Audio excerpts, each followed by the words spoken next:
Viens parler cinéma avec l'équipe de Spin-Off. Après, tu pourras faire de beaux rêves et penser ce que tu veux. On est venu, on l'a vu, il a eu dans le... Sur On Air Radio. On Air Radio. Et bonsoir tout le monde, bonsoir les amis, on se retrouve aujourd'hui pour une émission exceptionnelle spéciale Quentin Tarantino, un réalisateur qu'on apprécie tous je pense, et ceux qui ne l'apprécient pas reconnaissent quand même la qualité de son travail. Petit tour de table, on a les titulaires, l'équipe de choc, on a Eto, Zach et Dylan qui sont avec nous ce soir. Bonsoir messieurs. Salut les amis. Salut à tous. Comment ça va en ce moment les gars? Impeccable, froid, hein. Impeccable, super. Froid, très superbement froid. Et ouais. On se réchauffe avec les films de Tarantino. Voilà, Exactement. Petite ambiance, les 8 salopards en ce moment, il manque que la neige, on est au top. C'est vrai. On va parler bien sûr de Quentin Tarantino, on va expliquer un petit peu comment il est devenu réalisateur, et ensuite on va repasser film par film pour découvrir et donner quelques anecdotes et nos avis sur ces films qui ont marqué le cinéma. Tarantino est né en 1963 dans le Tennessee, et on a tous quelque chose en nous de... Non, exactement. La première vanne de la soirée, messieurs dames, elle est là. La dernière, j'espère. Comme ça en tout cas. Donc effectivement dans le Tennessee, on va passer sur son enfance, hein, et très vite en fin d'adolescence il veut être acteur pour commencer, et il n'est pas spécialement dans la réal, mais bon, en tant qu'acteur il a du mal à trouver ses premiers contrats, donc il va commencer à travailler. Il va premièrement commencer à travailler dans un cinéma porno, il va faire l'entrée, donc il y a peut-être des gens qui se sont masturbés, qui ont eu un ticket en fait, un ticket qui a été découpé par Quentin. Ensuite il a décidé de travailler dans un vidéoclub. On se rapproche un petit peu plus de sa période cinéma. Il annonce que c'est vraiment là où il a regardé le plus de films, là où il a développé sa culture ciné, et là où il a écrit ses premiers scénarios, notamment un scénario qu'il a mis 3 ans à écrire, à réaliser, et le projet n'a jamais été au bout, et le film a fini brûlé dans un appartement. Donc une première pas terrible, mais il a écrit avec son ami qui bossait également dans le vidéoclub dont j'ai oublié le nom, je m'en excuse, et ils ont ensemble co-écrit le film True Romance, et c'est un film du coup écrit par Quentin Tarantino en grande partie, et c'est un film qu'il a vendu, enfin c'est un scénario qu'il a vendu pour $50 000 à l'époque pour pouvoir se concentrer sur son premier long métrage, et c'est comme ça qu'est né Reservoir Dogs, son premier succès en 1993 si je dis pas de bêtises. 92. Pardon. Pour la petite anecdote, en fait à la base il a écrit Pulp Fiction avant d'écrire Reservoir Dogs, et c'est Pulp Fiction qui a vu le jour parce qu'en fait il voulait écrire Pulp Fiction en 3 actes, et en fait c'est le premier acte de Pulp Fiction qui a donné Reservoir Dogs. D'accord. Voilà. Ok, excellent. Ça donne aussi peut-être une anecdote qu'on aura donnée sur les deux films. On va parler un peu de Reservoir Dogs. Je crois que c'est Eto qui s'est penché sur ce film. Ce premier succès, c'est rare d'avoir un premier film qui est autant percutant. Tout à fait. Alors donc déjà pour en revenir au scénario de True Romance, donc il a vendu et les $50 000 devaient produire Reservoir Dogs. Et donc Reservoir Dogs, j'ai appelé ça 1992, ainsi naquit aux yeux du cinéma Quentin Tarantino. Entre une scène de repas d'affaires et d'un braquage qui a mal tourné, il n'y a qu'un plan, celui du premier film de Tarantino. C'est l'histoire de 8 mecs, Mr. White, Blonde, Blue, Brown, Orange, Pink, Nice Guy et Joe. Ils sont pépères à table en train de discuter sur les paroles de Like a Virgin de Madonna et de débattre sur le fait de devoir laisser ou non un pourboire à la serveuse quand il est l'heure d'y aller. Mais où? Et dans les scènes suivantes, on se retrouve dans un espèce de hangar où ils vont tous, sauf 2, arriver petit à petit et débriefer façon Tarantino un braquage qui a vraiment mal tourné. Entre montage hors du temps, balle dans le ventre, sang qui coule, psychopathe au rasoir, flic infiltré et bouquet final meurtrier, un nouveau genre est né, le genre Tarantino. Alors j'ai cherché les points négatifs de ce film et j'en ai pas vraiment trouvé. Et j'ai cherché les points positifs et j'en ai beaucoup trop trouvé, donc du coup je me suis pas attardé là-dessus, mais j'ai trouvé 3 petites anecdotes. Donc la première, donc Lawrence Bender, acteur et ami du réalisateur Tarantino, a beaucoup contribué au succès du film. Bender a fait lire le scénario de Reservoir Dogs à sa prof d'art dramatique, dont la femme de celui-ci connaissait très bien Harvey Keitel. Cette dernière lui a alors remis le scénario. Keitel a directement accroché et accepté de jouer dans le film où il incarne donc Mr. White, mais également de le coproduire. Donc c'est de là qu'on est passé de $50 000 de budget à $1 500 000. Ça change un peu. Ça change un peu et ça permet de se payer d'autres acteurs comme Tim Roth, Michael Madsen, etc. Et donc les amateurs du film auront au passage remarqué que Bender fait lui aussi une petite apparition éclair dans le rôle d'un policier qui court. Anecdote numéro 2, après avoir convaincu Kettel de rejoindre le casting, donc du coup c'est ce que je viens de vous dire, le vent a tourné en faveur de Tarantino. Kettel a enfin réussi à convaincre plusieurs grands noms de rejoindre la production et de le financer, et le film donc est passé de 50 000 à 1,5 million. Et troisième anecdote, le réalisateur a avoué que le titre lui était venu d'un film de Luis Buñuel qui s'appelle Andalusian Dog. Il s'amusait à appeler son film Réservoir Dog pour se moquer un peu de ce film. Et alors qu'un serveur du McDo a vu le titre Reservoir Dogs écrit sur le scénario de Tarantino, a confié à celui-ci qu'il trouvait ce titre super et qu'il irait forcément voir un film portant ce titre. Ni une ni deux, Tarantino avait choisi Reservoir Dogs. Voilà, et si vous regardez Reservoir Dogs aujourd'hui, vous vous rendrez compte qu'à l'instar d'un Pixar, Tarantino mettra dans son film une flopée de détails que nous retrouverons dans beaucoup de films suivants. Excellent, merci beaucoup. Bravo. Je sais pas si je vais développer autant, moi. Non, mais il a son style, il est très fort là-dedans.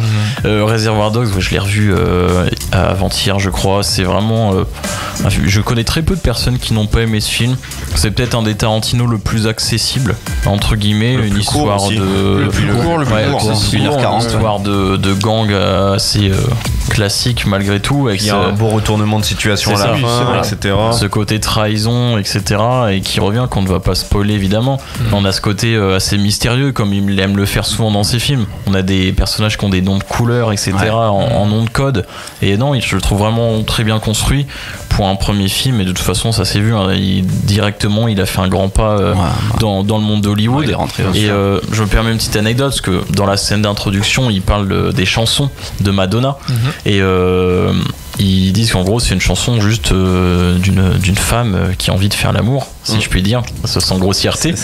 Et du coup Madonna lui a envoyé une petite lettre après le film. Quentin, it's not about dick, it's about love. Donc c'est surtout une chanson qui parle d'amour. Et voilà, petit symbole assez sympathique. En général, quand tu commences à être contacté par Madonna, c'est que tu as déjà fait un grand pas dans le milieu. Et moi ce que j'ai adoré, c'est que cette histoire de braquage, en fait, on le voit pas, il est jamais filmé. Ouais, c'est et ça. En fait, la façon dont les personnages te l'amènent, le racontent et expliquent un peu ce qui s'est passé dans la suite du film, le braquage, en fait, on le voit. On le voit, on l'imagine. Alors on a tous notre imaginaire, on l'imagine chacun à notre façon, mais le braquage, en fait, c'est comme si on l'avait vécu et comme s'il avait tourné, quoi. Mais vous pensez pas aussi que ce film-là, il a été aussi un peu magnifié par la scène que tout le monde connaît quand Michael Madsen va couper l'oreille, ce flic avec qui est une impro d'ailleurs, avec la musique, c'est une impro. Avec l'excellente musique Stuck in the Middle with You, qui fera connaître le film, qui sera même presque la scène même plus connue que le film en lui-même. Je sais pas, moi c'est comme ça que je l'ai ressenti un peu. C'était vraiment une scène emblématique, etc. Quand on dit Reservoir Dogs, la scène quand il lui coupe l'oreille. Ce film-là aussi est resté un peu dans les mémoires. De par cette scène qui est assez incroyable. Et puis c'est là que Tarantino impose sa patte, en fait, et des choses qu'on va retrouver dans d'autres films. Je pense le plan qui est filmé de l'intérieur du coffre, et tu les vois ouvrir le coffre, dans Pulp Fiction, qu'on retrouve dans Pulp Fiction. Des noms, Michael Madsen dedans, il s'appelle Vic Vega. Vincent Vega. Voilà. On en parle des cigarettes Red Apple ou pas? On en parle tout de suite ou pas des cigarettes Red Apple? Vas-y. Les clopes.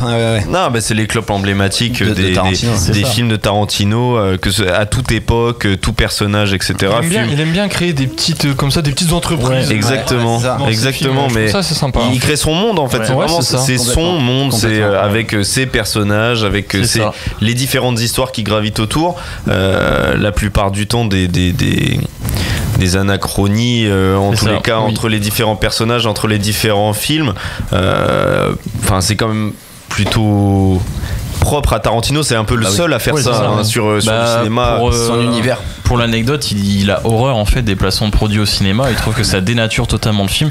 C'est pour ça qu'effectivement il y a de nombreuses marques. Alors je crois qu'il y a un film où on a vraiment un beau placement de produit dont je me rappellerai plus, mais il en a. Mais ça, Reservoir Dogs, c'est quasiment un huis clos en fait. C'est quasiment un huis clos. Hormis la scène du début et la scène dans les bureaux, etc. Quand il voit le boss. Scène de poursuite, vite fait, très vite fait. totalement. C'est des scènes qui amènent le huis clos, comme dans Les 8 salopards. Tu vois, au début, ils sont dans une calèche, etc. Et ensuite, ils arrivent dans la scène. D'ailleurs, une des scènes préférées qui est répétée la plupart du temps aussi par Tarantino, etc., c'est cette scène où un coffre de voiture est ouvert et on voit tous les personnages au-dessus du coffre qui regardent vers le bas, une contre-plongée vers le coffre. On les voit de haut. Enfin, c'est vrai qu'il adore, emblématique aussi. Il adore filmer depuis le coffre, comme dans Frénésie d'ailleurs. Excellent. Oui, c'est vrai. Première production spin-off disponible sur YouTube. Sous le coffre, Frénésie. Et la radio donc dans laquelle la station de radio où ils écoutent la fameuse chanson là et tout ça s'appelle K-Billy. K-Billy. Déjà à l'époque, K-BI-2-LY. Mais on dit souvent aussi de Tarantino que c'est un mec qui a pour projet, en tous les cas, de faire 10 films, au maximum 10 films, mais que dès le premier film qu'il a fait, qu'il a réalisé, il savait déjà les autres films qu'il allait faire. À quelques films près. C'est un film Reservoir Dogs qui a eu un gros retentissement en France, parce qu'il a fait énormément d'entrées en France à l'époque, et ça a été un peu une porte d'entrée à l'Europe pour lui. C'est marrant parce que c'est rare les réalisateurs qui arrivent en même temps à conquérir Hollywood et conquérir le continent européen en même temps. Et je trouve très très fort d'avoir fait ça pour un premier film. Franchement, très très très bon film qui le met du coup directement sur le devant de la scène. Et il arrive en 1994 cette fois-ci avec Pulp Fiction, film qui remportera la Palme d'Or à Cannes et qui le propulsera directement en tant que réalisateur à suivre sur le moment. Pulp Fiction, c'est Dylan qui va nous en parler. Je pense que c'est un de ses films les plus mythiques. Souvent, quand on entend Tarantino, les gens nous disent oui, Pulp Fiction, c'est la masterpiece. Ça a été le film préféré des étudiants de cinéma des années 2000, etc. Je me rappelle, c'était un peu le film emblématique. Voilà. Je me rappelle que les profs ils disaient il y a autre chose que Pulp Fiction dans la vie, mais non, franchement, c'est vraiment. Il y a le sexe aussi. Un film mythique, exactement. Je préfère Pulp Fiction quand même. Je préfère. Moi aussi. Dylan, est-ce que tu nous as dégoté des petites choses là sur Pulp Fiction? Pulp Fiction, c'est un film qui est sorti en 94 et qui est considéré comme pour beaucoup comme le meilleur film de Quentin Tarantino. Souvent sur les sites de notation, il est considéré comme le meilleur. Après avoir été révélé au grand public avec Reservoir Dogs, c'est vraiment son style, sa narration et ses dialogues qui ont vraiment conquis le public. C'est pour moi les trois éléments clés de ce film-là. Mais c'est également mon film préféré de Tarantino. Je spoil un peu pour la suite, mais parce qu'il est pour moi celui qui définit le mieux son style et sa manière d'écrire, notamment de par ses dialogues qui sont absolument incroyables, c'est toujours très riche. Tarantino, vous pouvez voir ses films 5, 6, 7 fois, vous allez écouter un dialogue, vous allez vous dire putain c'est incroyable, j'avais pas compris ça la dernière fois. Et ça je trouve que c'est quelque chose de super dans ce qu'il fait. Il a l'habitude de nous raconter des histoires non linéaires, c'est-à-dire qu'il y a toujours des histoires qui s'entrecroisent, des personnages qui les recroisent. Alors il y en a un qui est mort et puis la scène d'après on le revoit vivant, mais c'est vraiment un style que lui il aime bien remettre aussi dans ses histoires. C'est aussi bien un film de cinéphile qu'un film assez pointu. Et moi c'est pour ça que j'aime beaucoup Pulp Fiction, parce qu'il y a plusieurs niveaux de lecture. Alors vous allez me dire comme dans tous les films, mais je trouve que c'est un film qui reste très fun pour le grand public, mais également très pointu pour les aficionados du cinéma. Et en fait, le film raconte l'histoire de deux malfrats, Jules et Vincent, qui vont devoir récupérer une mallette, cette fameuse mallette dont on ne connaît pas le contenu, et la rapporter à un mafia de Los Angeles qui s'appelle Marcellus Wallace. Malheureusement, le destin de nos deux personnages va se retrouver bouleversé par d'autres histoires entremêlées. Donc à la base, comme je l'ai dit tout à l'heure, c'est un film qui avait été imaginé en 3 parties en fait, en référence au film Les 3 visages de la peur, sorti en 1963. Et en fait, Tarantino, il kiffait ce film et il voulait faire aussi un film en 3 parties. Donc finalement, comme je l'ai dit, la première partie du récit va donner vie à Reservoir Dogs, qui sera son premier film. Cependant, Tarantino, il a à cœur de garder ce schéma narratif non linéaire où les personnages vont et viennent entre chaque histoire. Et en fait, il va peaufiner le scénario du film pendant la tournée de promotion de Reservoir Dogs. Donc il va continuer à écrire entre des interviews, à écrire quelques lignes. Et donc c'est un film qui est quand même doté d'un casting, on peut le dire, un casting 5 étoiles. On a du Samuel Jackson, Bruce Willis, John Travolta, Uma Thurman, mais également Tarantino qui a l'habitude de jouer quelques petits rôles dans ses propres films. Faire des caméos. Faire quelques caméos. On notera que Michael Madsen, qui avait joué dans Reservoir Dogs à l'époque, donc avait été pressenti pour jouer le rôle de Vincent parce que Tarantino avait écrit ce rôle-là pour lui, mais celui-ci refusa le rôle pour jouer dans Earl Wyatt Earp. C'est un film que je n'ai pas vu personnellement. Sur Tombstone, sur OK Corral. C'est ça. Sauf que bon, je pense qu'on peut dire qu'il s'est un peu gouré. Après, quand tu dis Vincent, c'est Vincent Vega en fait. Vincent Vega, exactement. On a également Daniel Day-Lewis qui était également dans la discussion pour jouer Vincent, mais c'est Tarantino lui-même qui donnera le nom de John Travolta pour pouvoir l'incarner. Il l'a sorti du. Enfin, il l'a sorti de la merde. Hein, il l'a sorti du bas-fond. Ouais, c'est vrai qu'à l'époque, au moment où il annonce le nom de John Travolta, tout le monde lui tombe dessus. On lui dit tu vas te planter. Va droit dans le mur. Surtout les producteurs. Il lui en doit une quand même. Hein. Et au final, il lui donne quelque chose d'incroyable. Ouais. Et je pense que les deux se doivent quelque chose à mon avis, parce que je trouve que Travolta apporte vraiment une dimension super sympa. Il y a de nombreux mèmes qui sont tirés de Travolta et ça je trouve ça très. Et puis le jeu avec Samuel L. Jackson, il est. Enfin, il est le duo mythique. Mais c'est ça. Très bien. Et puis de rendre des dialogues justement comme nous on a tous les jours. À des personnages qu'on voit surtout pas tous les jours, tu vois. Enfin, les cheeseburgers. Notamment les cheeseburgers. Big Kahuna Burger. Quarter Pounder with cheese. Le Big Mac, ça a le même nom, mais ils appellent ça le Big Mac. C'est le système métrique. Tu te rends compte, ils mettent de la mayo dans les frites. C'est le système dans la mayonnaise. C'est ce putain de système métrique. Et puis tu vois, ils arrivent chez le gars qui doivent buter, ils sont en avance, du coup ils font quelques pas, ils continuent de parler d'autres choses, tu vois. Enfin, oui, de la femme de Marcellus qui s'est fait masser les pieds par un autre mec. Apparemment, il l'a balancé par la fenêtre parce qu'il a massé ses pieds. Allez, ok, c'est l'heure, on y va, tac, et là, boum. Voilà, c'est un film incroyable qui également et c'est un film que j'aime beaucoup parce qu'il y a un vrai côté mystérieux. Tu vois, tout le contenu de la mallette, on ne connaît pas, donc on va pas trop spoiler aux téléspectateurs, mais rapidement, il y a un contenu qui doit être ramené à Marcellus Wallace dans une mallette.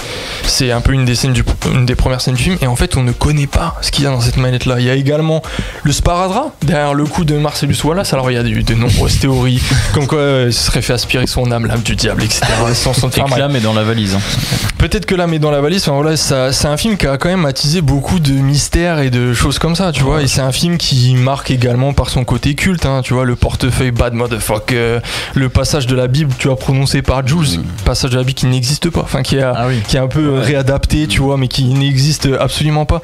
Ou encore, tu vois, la fameuse danse entre Mia et Vincent avec ce passage-là, enfin, tu vois. La montre. La montre, tu vois, enfin. J'adore. C'est vraiment des trucs qui ont marqué la pop culture en fait. C'est vrai que vous venez de me rappeler la scène de la montre avec Christopher Walken. Avec Christopher Walken qui explique qu'il a perdu sa montre. D'ailleurs, j'ai revu. Non, c'est la montre de son père, il a mis dans le cul pour la garder pour pas ça. La montre dans le cul. Et tiens, voilà mon fils. C'est incroyable. Je l'ai revu hier, mais la scène d'intro de Kingsman, pour ceux qui l'ont vu, c'est exactement tiré, c'est un peu la même chose. J'ai connu ton père, mais là vraiment, quand il explique à un gamin de 4 ans que son grand-père et son père, pendant plusieurs années, ont gardé cette montre dans son cul, que lui-même l'a gardée dans son cul pendant 2 ans. Et après quand Bruce Willis est avec sa copine qui lui dit je dois récupérer mon montre, mais pourquoi? Tu vois, cette montre, c'était la montre de mon père. Je te raconterai pas tout ce qu'il a fait pour que j'ai cette montre, mais en tout cas il en a chié.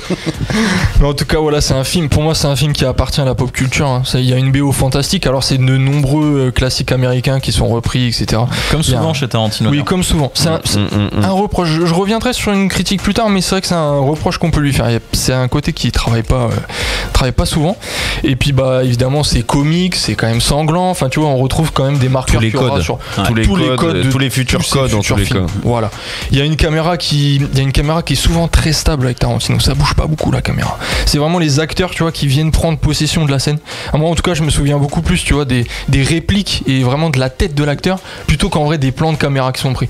Tu vois, vraiment c'est vraiment les répliques qui pour moi donnent toute cette dimension au film. Et voilà, donc moi j'ai une question pour vous dans Pulp Fiction. Pour vous, quel est le personnage principal de ce film? Qui est le personnage principal de ce film? Bruce Willis? Pour moi c'est Vincent Vega. Pour moi c'est Vincent Vega. Ouais. Pour moi c'est John Travolta. Pour toi c'est John Travolta? Ouais. Bah, c'est le seul entre guillemets qu'on voit sur plusieurs parties. Parce qu'à un moment il meurt. À un moment il meurt, mais on le voit sur. Je crois que c'est le. On sait pas comment il meurt, pourquoi il meurt. Plus parce qu'il a une séquence quasiment, en plus d'avoir une séquence avec d'autres acteurs, à lui tout seul avec Mia. Donc pour moi c'est celui qu'on. Moi j'aurais dit Bruce Willis. Moi j'allais vous demander quelle est votre partie préférée du film, parce que c'est quasiment 3-4 micro-films en fait. Hein. Ouais, c'est quoi votre partie préférée? Moi j'adore le face-à-face entre Samuel Jackson et Tim Roth. Quand il veut voler la mallette et l'autre il lui file tous les portefeuilles. Je pense que le meilleur passage c'est Travolta et Matterman. Hein. Ouais, moi c'est mon passage. Le passage de la seringue d'adrénaline. C'est incroyable. Tout ce passage-là, depuis le moment où il va la chercher jusqu'au moment où il la ramène, pour moi c'est ce que j'ai préféré dans le film. Après, j'adore aussi le moment avec Bruce Willis dans la cave. Dans quoi? C'est un moment aussi. Bah ouais, c'est Z. un moment avec ça, c'est Z. du Tarantino. On est à fond dans le Tarantino. C'est une scène très particulière qu'on ne spoilera pas. À voir. Interdite aux moins de 16 ans, évidemment. Exactement. Bah c'est une film, moi c'est un film que j'ai vu assez tôt, faut pouvoir le comprendre, etc. Mais c'est vrai que c'est des scènes assez trash. Ouais, c'est vrai. Le Pulp Fiction est quand même assez violent. On voit rien de particulier dans cette scène-là. Ouais, mais il y a pas de scène, on va le dire, il y a pas de scène de sexe caractérisée. Non, mais on va le dire tout de suite. Mais on comprend exactement. Ce qui se passe. Mais c'est là tout l'art de Tarantino et qui rend ce film quand même très accessible et pas trop trash, pas trop violent, tu vois. Je trouve. Mais enfin voilà. C'est moins de 16 en tous les cas, ça c'est sûr. Pour conclure, je trouve que c'est quand même un film qui nous dit que voilà, l'écriture, c'est la clé de chacun de ces films. Écriture des personnages, du scénario, des dialogues. Voilà. C'est toute sa recette. C'est vraiment des dialogues forts qui mettent très vite en situation, des introductions qui savent lancer vraiment la dynamique du film.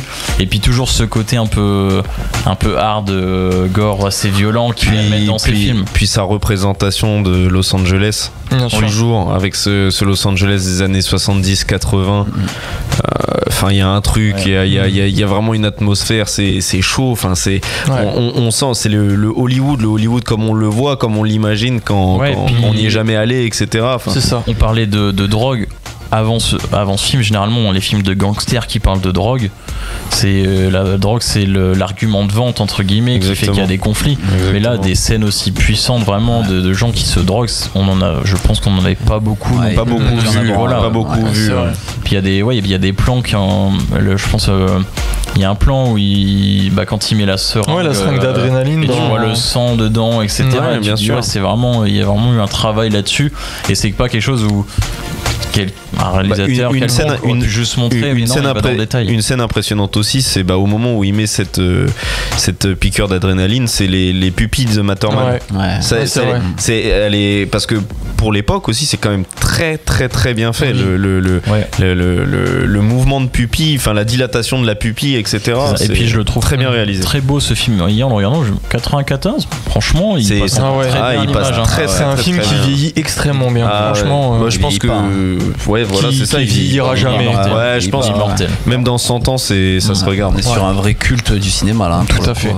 Donc dans le top 1 de beaucoup de personnes, et on peut le comprendre honnêtement. Clair. Voilà pour Pulp Fiction. On est bon là-dessus, messieurs. On va passer à Jackie Brown, qui est souvent un des films les moins regardés, peut-être, avec Boulevard de la Mort chez Tarantino. Personnellement, je l'avais pas vu avant de faire l'émission. Injustifié. Juste injustifié. Attends, est-ce qu'on peut faire juste un petit débat juste avant de commencer on peut faire un débat parallèle. On fait un débat parallèle sur Jackie Brown? Oui. Ok, pas de problème. C'est Eto qui nous en parle un petit peu. Et après on débat alors. Et on va partir sur un débat. Moi je vais juste balancer le synopsis et 3 anecdotes. Allez. Du coup je vais faire une jolie transition entre Pulp Fiction et Jackie Brown. La scène, donc la fameuse scène de la piqûre d'adrénaline, le mec qui lui file la seringue est avec une nana blonde, Rosanna Arquette. Voilà. Et Rosanna Arquette avait été auditionnée. Ce rôle-là, en fait, c'est Pam Gray, donc l'actrice de Jackie Brown, qui avait auditionné pour le rôle de Rosanna Arquette, qui n'avait pas été prise. Et donc transition sur Jackie Brown, 1997, une femme noire au cœur de l'intrigue, Jackie Brown.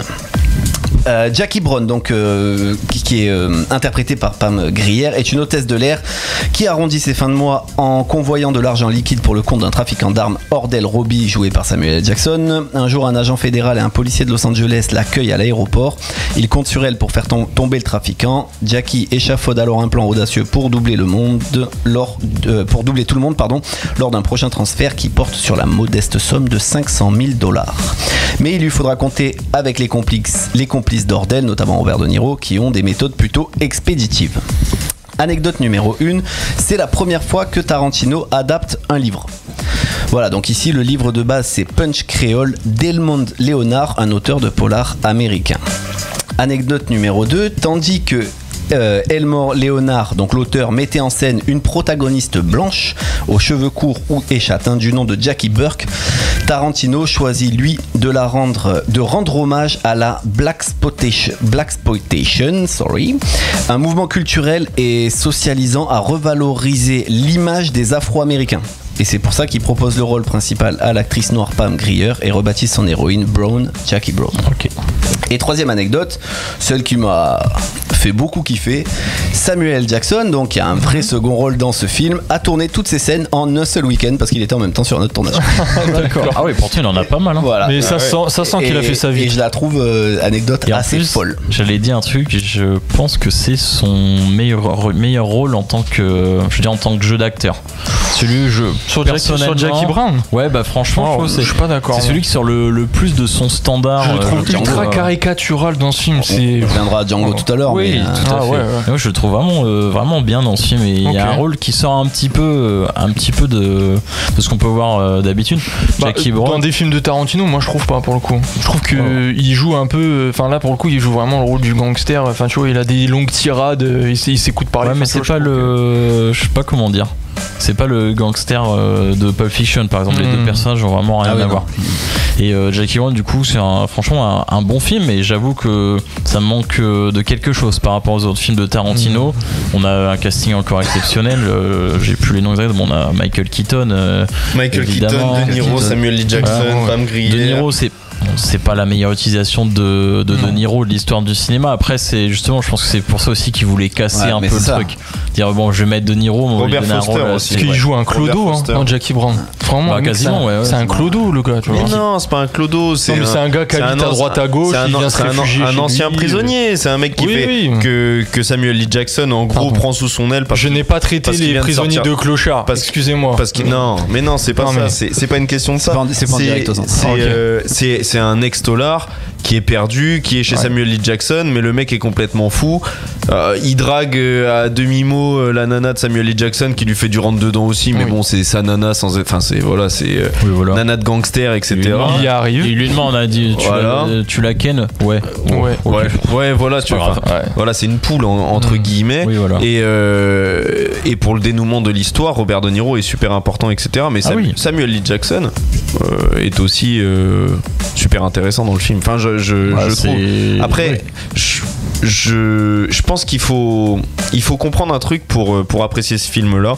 C'est que déjà, c'est un film qui parle aussi, qui met en valeur tout le côté afro-américain, etc. avec Pam Grier, Samuel L. Jackson. C'est un film qui arrive à une époque aussi où mettre sur deux acteurs noirs les deux premiers rôles d'un film dans les années 90, c'est pas forcément toujours aux États-Unis quelque chose de. C'est un parti pris en tous les cas de la part de Tarantino. Pour moi, c'est pas un argument à prendre pour la qualité du film. Je te dis honnêtement, pour moi, tu peux mettre 10 acteurs noirs dans le film. L'impact. Non, je pense qu'il y a un impact qu'il va avoir. Il voulait chercher aussi à faire bouger les lignes. T'as des musiques Bobby Womack, etc., que de la soul, etc.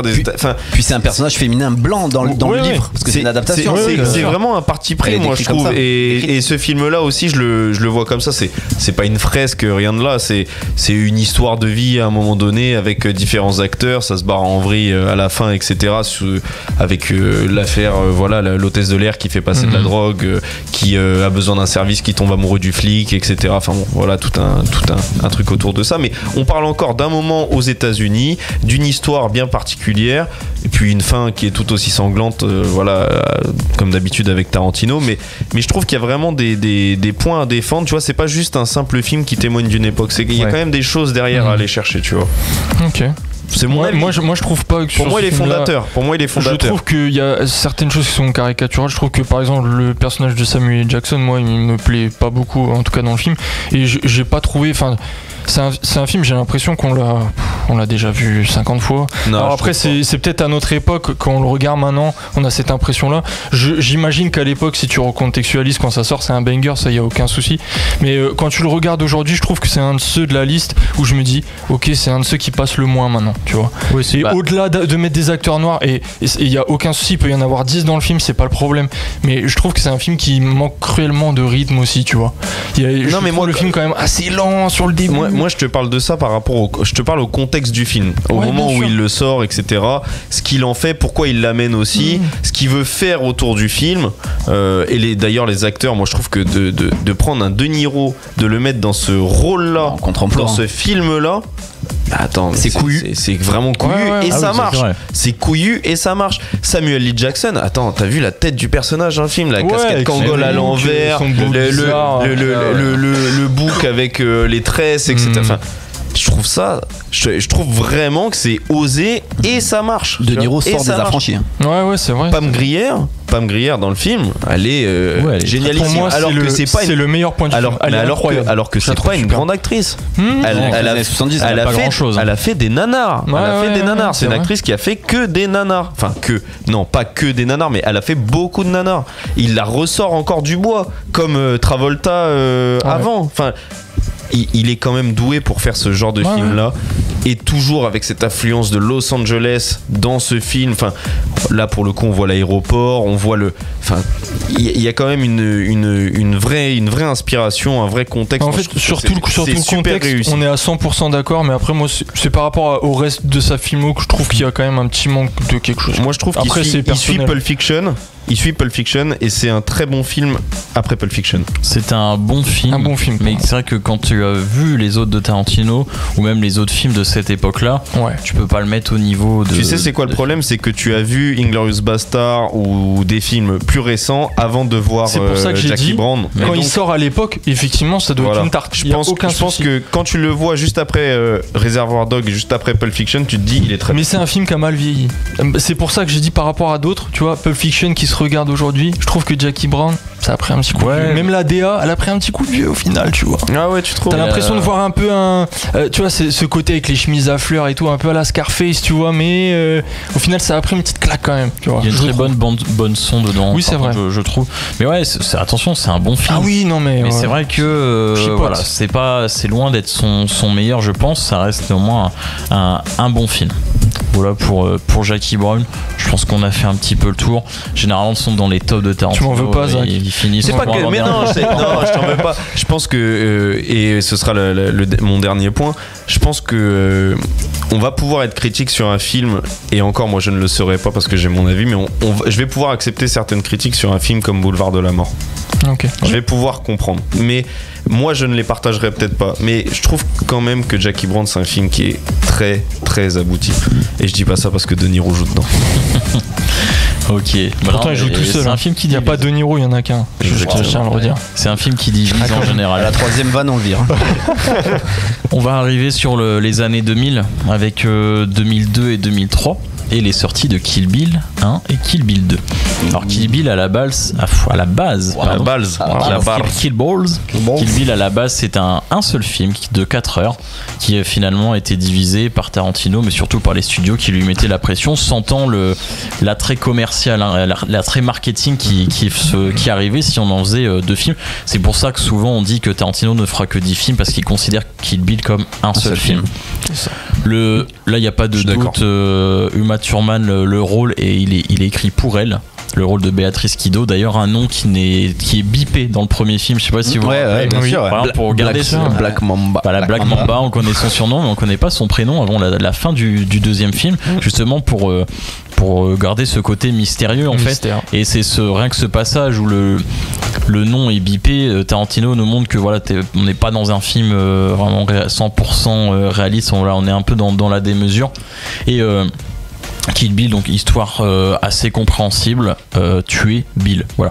C'est la scène d'intro, je trouve que 5 heures. Je trouve que 5 heures c'est ça. 5 heures de Je trouve que c'est une des scènes d'intro les plus importantes du cinéma, les plus réussies. Cette église. On a ce noir et blanc. Voilà, ce noir et blanc, on a le visage d'Uma Thurman en sang. Avec des gens autour, voilà, il se passe ce qui se passe. En gros, on comprend qu'il y a eu un gros massacre, et en 1 minute, on veut comprendre tout ce qui s'est passé, on veut savoir qui sont son personnage, et ça, c'est vraiment le succès en fait de Tarantino, qui va choisir une timeline assez étrange. On va, en fin de compte, voilà, Béatrice Kiddo, donc Black Mamba, va se venger de tous ceux qui ont tué tous ses amis et son futur mari et son enfant, puisqu'elle était enceinte. Du coup, et donc elle va devoir retrouver tout le monde. On a c'est une quête à vrai dire. Ouais, c'est ça. Oui. On a avec différents méchants, différents vilains. On a une première scène de combat. C'est un jeu vidéo. On a une première scène de combat. On comprend avec Alice qu'en fait c'est la deuxième personne qu'elle tue. Alors pourquoi il l'a mis avant, je ne sais pas. Je pense pour garder en scène de fin le plus mythique. D'ailleurs, ce deuxième meurtre, donc sur une ancienne collègue, parce qu'on comprend qu'il faisait partie d'une association de malfaiteurs. On ne sait pas vraiment expliquer, mais a priori c'est des tueurs à gages. C'est des tueurs à gages. Je veux dire, on va pas dans le détail non plus de l'organisation. On comprend que c'est des tueurs à gages. Est-ce que juste on peut parler de la voiture du chirurgien, enfin la voiture de l'infirmier. J'y viens. Parce que du coup on a cette scène. Donc finalement elle fait sa première victime et à la fin on a la fille de cette dame. Elle dit si un jour tu veux te venger, tu sauras me trouver. Et a priori si un jour, je pense pas qu'on l'aura, si un jour on devait avoir un Kill Bill 3, je pense que ce serait la revanche de cette jeune fille, mais je pense qu'on l'aura pas. J'espère. Effectivement, une fois qu'on a ce premier match, je pense aussi que c'était pour marquer vraiment un coup de violence d'entrée dans le film. Parce que derrière, on va revenir en arrière au moment où elle est à l'hôpital, parce qu'elle survit à cette balle dans la tête et on sait pas trop comment, mais elle survit. Ce nombre de balles. Voilà, exactement. Balle dans la tête, On a donc un infirmier qui fait payer des gens pour la violer dans son sommeil. Ça nous rappelle les heures sombres actuelles de certains dossiers français. Et donc, finalement, elle se réveille. On a des scènes sur les pieds, comme d'habitude, avec Tarantino. Elle essaie de bouger ses pieds. Et bien sûr, la voiture du mec, la Pussy Wagon, donc le bésodrome, directement. D'ailleurs, voiture que si un jour vous allez à Los Angeles, vous pourrez croiser, puisque Quentin Tarantino la conduit généralement dans les rues de Los Angeles. Donc voilà, cette voiture devenue mythique. Pour le coup, donc un 4x4 jaune avec écrit en rose, un gros Pussy Wagon. Gros pick-up. Et donc là, on va entrer dans la quête un peu de. Bon, premièrement, elle réapprend à marcher toute seule, parce que pourquoi pas. D'ailleurs, je te coupe, mais Pussy Wagon, mais quand on repense à Pulp Fiction, la moto de Z aussi, je crois qu'elle a un nom sexuel aussi. C'est possible. Habitué aussi à donner aux moyens de locomotion de ces différents personnages. Des petits froufrous, je me souviens, sur le guidon, etc. Exactement, toujours à ces différents personnages, des véhicules avec, je sais pas, sexualisés. Je vais essayer de retrouver le nom. D'ailleurs, ce qui se passe aujourd'hui dans certains cas nous montre que Tarantino à l'époque nous montrait que la perversité en fait elle est partout et que ça peut être n'importe qui. On n'en a pas parlé, mais Z dans Pulp Fiction c'est un flic, le mec est totalement fou. Donc elle va chercher à commencer sa vengeance. Donc elle va avoir besoin d'un sabre forgé par le célèbre Hattori Hanzo. Sachez qu'Hattori Hanzo, messieurs, c'est un samouraï qui a vraiment existé au XVIe siècle, si je dis pas de bêtises, et c'est une légende très connue au Japon souvent qui montre un peu l'honneur des samouraïs et leur légende. À savoir notamment que Tarantino dans ce film il fait évidemment un hommage au continent asiatique, notamment le Japon. Il va respecter en fait les traditions des samouraïs, le kung-fu chinois. Kill Bill en fait ça pourrait être lu comme un manga. D'ailleurs il y a des scènes où il y a carrément des cases comme dans un manga. Il y a une scène animée alors à l'époque voir une scène animée comme ça dans un film, ça s'était pas fait. Non, ça c'est jamais vu. C'est du jamais. C'est de violence. Et ouais voilà. Et en fait pourquoi il l'a fait, parce que la violence retranscrite elle aurait été très difficile à faire au cinéma, donc il a préféré la faire en animé. Et vraiment c'est un super choix, parce que l'animation, alors j'ai plus le nom, mais c'est un des plus gros studios japonais qui l'a fait. Il a vraiment voulu rendre hommage à cette animation japonaise. C'est brillant. Elle est vraiment exceptionnelle cette scène. Voilà. Je vais pas refaire tout le film, mais dans l'idée. De toute façon il est trop long. Il est trop long. Kill Bill 1, il est hyper rapide. Non, les deux films. C'est si tu regardes les deux films à la suite, c'est très long. C'est ça. Il y a beaucoup de choses, beaucoup de scènes, beaucoup de personnages, beaucoup d'histoires. On va avoir des musiques mythiques, la musique de Téléfoot, on la connaît tous. Quand je l'ai vu, j'ai pensé à Téléfoot, je me dis c'est fou. On a cette scène contre les Crazy 88, donc un gang japonais, ils sont pas vraiment 88, mais alors pourquoi le film passe en noir et blanc? Alors, c'est assez simple. Parce que c'était trop gore, non? Voilà, c'était pour pas être censuré. En revanche, il existe la version japonaise en full couleur. Alors ça, j'aimerais bien la voir. Parce que c'est vrai que là, il y a pas vraiment de choix artistique, si ce n'est pour cacher un petit peu le gore. Effectivement, le film est d'une démesure totale. On a des geysers de sang dans tous les sens. C'est vraiment un hommage aux films japonais, voire même chinois, les films de kung-fu, des samouraïs. Je pensais que le côté noir et blanc, c'était une référence un peu au film de kung-fu de l'époque. Pas tellement, non, pas tellement. surtout pour cacher. Après, il le tourne bien aussi. Voilà. C'est surtout pour cacher. Mais voilà, c'est vraiment des années 70-80, notamment un hommage au film Lady Snowblood. Alors, si vous n'avez pas vu, je vous invite à rechercher. Vraiment, les scènes, c'est vraiment inspiré pour le combat final dans la neige, qui est une scène exceptionnelle. Et donc, ce combat dans ce restaurant, avec des lumières qui changent à chaque fois, quand elles sont en fond bleu, c'est exceptionnel.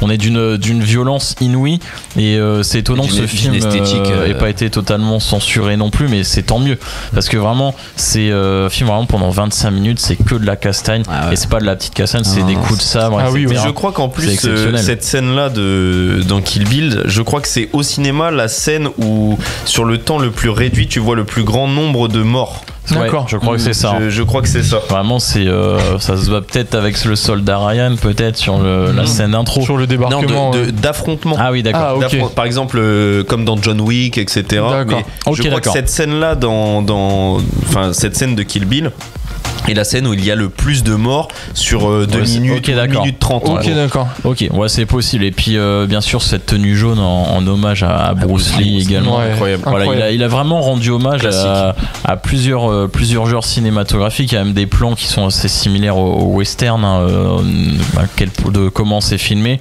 Et vraiment, Kill Bill, c'est un film en général qui plaît à beaucoup, qui n'est pas non plus dans le top des classements, mais c'est un film qui se regarde très facilement. Je crois qu'on peut dire par contre que c'est l'affiche de cinéma peut-être la plus emblématique de l'histoire. Clairement, c'est celle qui m'a marqué le plus. C'est peut-être la plus emblématique de l'histoire. Avec celle de Pulp Fiction que j'aime beaucoup. Non, mais quand on voit, par exemple, dans une armoire de passionnés comme nous on peut avoir avec nos nombreux DVD, etc. C'est peut-être bon, déjà il y a ce jaune que tu reconnais, mais traîné. Mais c'est peut-être le plus celui que tu reconnaîtras le plus rapidement. Tu vois direct Kill Bill. Nous, pour notre studio vidéo, on avait mis pendant un moment, il reviendra, d'ailleurs la pochette du vinyle de Kill Bill. La Kill Bill, je l'ai en DVD. Quand je le cherchais, tu cherches le jaune. Oui, évidemment. Tu cherches le jaune, et vraiment c'est exceptionnel. C'est exceptionnel. Pour moi, c'est un film c'est celui qui se rapproche le plus du film d'action, comme c'est très très abouti. C'est très film d'action. Puis la présence de David Carradine à la fin. Ça. Et puis on a ça qu'à la fin du 1, je spoilerai pas, mais on a quand même un cliffhanger de malade. Ouais, c'est vrai. Et on a ce film 2 qui est beaucoup plus lent, qui prend le temps. On a vraiment sa formation quand elle était encore dans l'organisation, avec le maître chinois là dont j'ai plus le nom, Peng Zheng, je sais plus exactement. Je vais m'arrêter là pour pas être hors limite. Censuré. Avec cette formation, on a la scène, c'est pas un spoil, quand elle se fait enterrer, vraiment, qui est exceptionnelle d'intensité. Et je pense que on peut raconter un peu. Le film est tellement long qu'il y a tellement de choses à voir. Et donc on va avoir encore cette quête de vengeance. Et je vous laisserai découvrir le film avec toujours des scènes exceptionnelles, et étonnamment une scène de fin plutôt calme, entre guillemets. C'est le moment le plus calme du film. On le dira pas assez mais c'est vraiment mais encore entre la poésie, un retournement de situation, entre la poésie et le déchirement en fait. On est complètement là-dedans. Ouais, mais puis un retournement de situation, c'est ça, vraiment. Et puis aussi alors je ne dirais pas avec qui, etc. Mais du début à la fin, tu passes de la vengeance à l'amour, mais tu restes quand même sur le sentiment de vengeance, mais il y a vraiment, tu ressens une adulation aussi pour l'autre personnage. Ouais, c'est ça. Et puis là où il a été fort, c'est que Par exemple, son mari qui est tué, on en parle quasiment jamais. T'as une petite scène dans le 2. Et limite, quelque chose qu'il pourrait dire. Bah ça se trouve limite on s'en fout tu vois et vraiment il nous met sur la limite. Moi ça me fait plus chier pour Samuel Jackson en pianiste que pour Mario. Voilà, c'est vrai qu'on a Samuel Jackson qu'on voit 1 minute, il joue une note de piano, il se fait flinguer la gueule. Mais ouais vraiment un deuxième film différent qui est encore meilleur au deuxième visionnage je trouve. C'est vrai que je l'avais apprécié sans plus quand je l'ai vu, là je l'ai revu, j'ai vraiment adoré.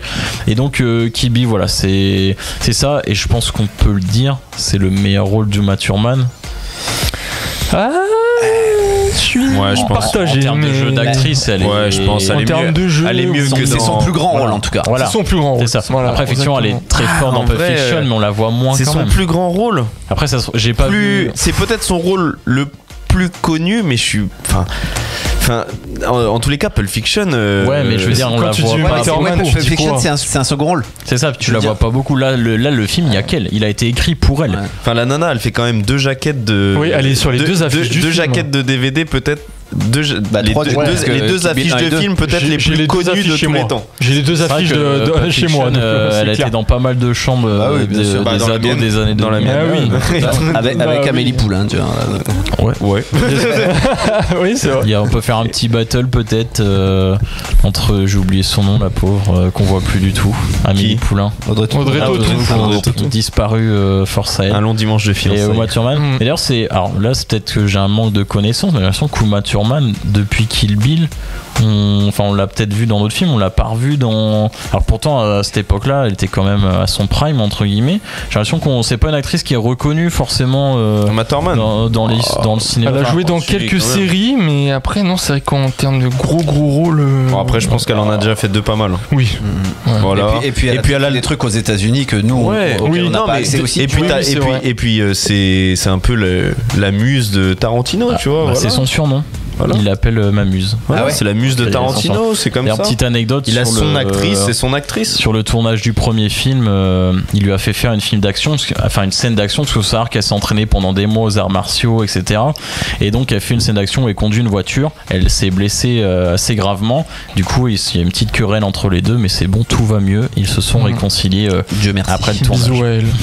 Force à elle. Avant d'enchaîner, une petite anecdote. Est-ce que vous connaissez l'anecdote des dates de Quentin Tarantino? Non. Quentin Tarantino, quand il a un date, il lui fait voir à la femme son film préféré, à savoir Rio Bravo. Ouais. Donc un western de fin des années 50. Oui, tout à voilà. fait. Et en gros, si à la fin lui dit ouais bof, il lui appelle un taxi et rentre chez elle.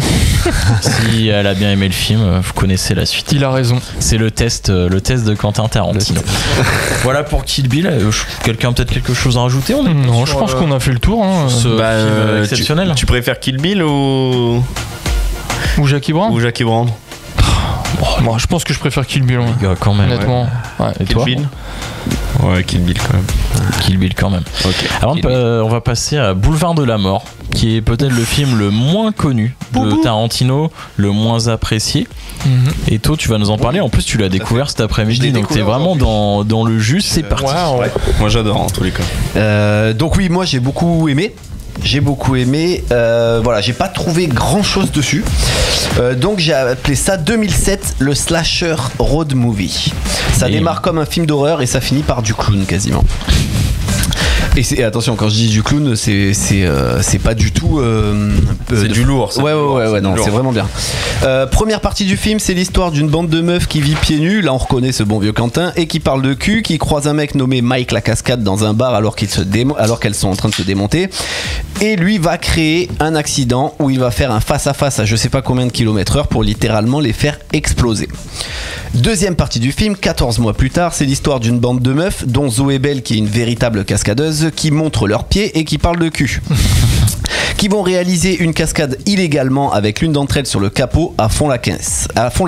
Et ce bon vieux Mike débarque et les course en les tamponnant pendant leur cascade. Les meufs, du coup, ne vont pas être contentes du tout, vont lui tirer dessus et dès lors, la poursuite prend une tournure inverse et ce sont elles qui se mettent à le chasser et lui finit dans une trouille totale et en pleurs. et elles finissent par s'en servir de punching ball. C'est vrai que cette scène. Voilà. Et donc alors pourquoi je dis que c'est du clown à la fin, parce que les mimiques de Kurt Russell sont exceptionnelles. Donc on reconnaît Tarantino de partout dans ce film. Pour le coup là, je trouve que sa patte, elle est vraiment présente. Incroyable. Donc le sang, l'extrême violence, le noir et blanc, c'est bourrin. Moi, c'est ça que j'aime. L'image à l'ancienne qui fait très du coup années 70, des meufs hyper puissantes et leurs pieds. Le gros point positif pour moi, c'est Kurt Russell, que je porte pas dans mon cœur. C'est vrai ? Vraiment pas. Et qui a justement une double facette hyper intéressante, avec un moment donné un cassage du quatrième mur. Ouais, non, mais je reconnais le talent du mec, mais moi le frère jumeau de Jeff Bridges. Le frère jumeau de Jeff Bridges. Le sosie de Jeff Bridges. Le sosie de Jeff Bridges.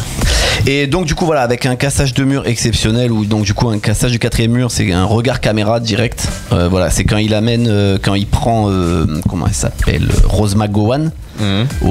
Donc à la fin de la première partie du film, où elle monte dans la voiture et donc lui il regarde les autres filles partir et il regarde la caméra, fait un sourire et il part, et là tu te dis oh putain, il va se passer une dinguerie. Mais est-ce que vous avez vu la spécificité de ce film là, film ultra court, personnage de cascadeur. Dans quel autre film il y a aussi un personnage de cascadeur? Once Upon a Time in Hollywood, évidemment. Une fille qui monte ses pieds. Dans quel film il y a tous ces films où il y a des Margaret Qualley dans Once Upon a Time in Hollywood. Kill Bill. On est encore une fois sur une répétition. Ah bah oui, mais c'est pour ça que je dis que c'est un vrai Tarantino pour le coup. Les mêmes personnages. Universe. C'est ça en fait. Et tu vois, beaucoup de gens ne l'auront pas compris ou le néglige, etc., parce qu'il est plus court, parce qu'il est différent, etc. Mais on est encore dans la même chose. De toute façon, c'est un film expérimental de Tarantino. Et c'est totalement, mais c'est filmé à la. C'est filmé aux années 70. On en parlait en off, c'est que il donne un grain à son film. Et là, on disait tout à l'heure, les intros de films, là, l'intro, elle est longue. Très très longue. 15-20 minutes. 15-20 minutes avant que tu comprennes que le mec, c'est un fou furieux. Il fait demi-tour, il éteint ses phares et il a une fille à côté de lui en plus. Il peut dire, mais sa voiture, en fait, c'est une cage. C'est une voiture cage où la fille peut pas être attachée. C'est un accident. C'est une voiture de cascadeur qu'il a transformée pour tuer les. Quand il fait demi-tour, et la violence du choc. Il n'y a pas un fond noir, c'est vraiment la violence du pète. Tu vois les gens. Cette scène est atroce. Et puis en plus, c'est un vrai film d'horreur. Le face-à-face avec la voiture des meufs, t'as le point de vue de tous les personnages. Oui, c'est ça. Au moment où il met les phares, parce qu'il est dans le noir. C'est un film de tueur en série. Voilà, et chaque femme explose littéralement, quoi, vraiment. Et après, mais après ça part en délire. Il se fait un délire à la drôle de dame, etc., avec les super nanas qui vont. Il se fait un délire. Il s'est fait. Moi, je pense vraiment, ce film-là, il s'est fait un délire. Il s'est tapé un délire et il s'est dit. Mais je vais mettre Kurt Russell dans mon délire. Ce film, il est entre Rosario Dawson aussi. Attends, le mec, il révèle quand même pas mal de. Ouais, c'est ça. Il a du pif, ce gars. Il a pas révélé Kurt Russell, mais. Non. Mais encore une fois, il donne à Kurt Russell. Et moi je trouve que c'est un film qui est pas reconnu à sa juste valeur, et aussi pour le jeu de Kurt Russell. Kurt Russell a pas forcément été reconnu à sa juste valeur dans ce film là. Pourtant il est exceptionnel. Je trouve qu'il donne vraiment à Kurt Russell son film. Un film court mais intense, et peut-être le film qu'il lui fallait, peut-être pour le changer aussi d'univers. Là, et tu vois la palette de jeu. Tu vois la palette de jeu qu'il a, où justement il te joue le tueur en série avec sa balafre sous l'œil qui fait vraiment flipper, parce que quand il a une scène de dialogue avec elle, celle qui fait le lap dance, il fait vraiment flipper, et en même temps il a un côté de hyper attractif et attirant. Tu m'as fait penser à Kurt Russell dans Frénésie, franchement. Frénésie, je te jure. Kurt Russell, franchement, il y a plein de liens entre les deux films. Et puis aussi, chose marrante, regardez la veste de Kurt Russell dans Boulevard de la Mort. Regardez la veste de Ryan Gosling dans Drive. Il y a des similitudes aussi, des similitudes. Et le petit point négatif que j'ai noté, et vraiment j'ai beaucoup aimé, mais le petit point, c'est pour le coup les dialogues. les dialogues de Pulp Fiction, voilà, de Reservoir Dogs, tout ça, c'est vraiment des trucs que tout le monde a. Et là, certes, c'est ça, mais en fait, le fait que ce soit que du cul, vraiment du cul. Alors, c'est très drôle parce que c'est venant de la bouche de 3-4 nanas, et du coup, ça fait un truc de ok, les meufs parlent de cul comme les mecs, en fait, certes. Donc, si je recontextualise, c'est cool, mais je trouve qu'ils sont moins. C'est moins prenant. C'était moins proche. C'est un film que tu retiens plus par son visuel que par ce qu'il raconte. Et tu le retiens par cœur tout seul en fait. Ouais, bien sûr. Il te porte le film complètement. Oui, je suis d'accord. Après, Tarantino, il parle de cul. Il parle toujours de cul de toute façon. Oui. Vous savez ce qu'il fait sur les tournages?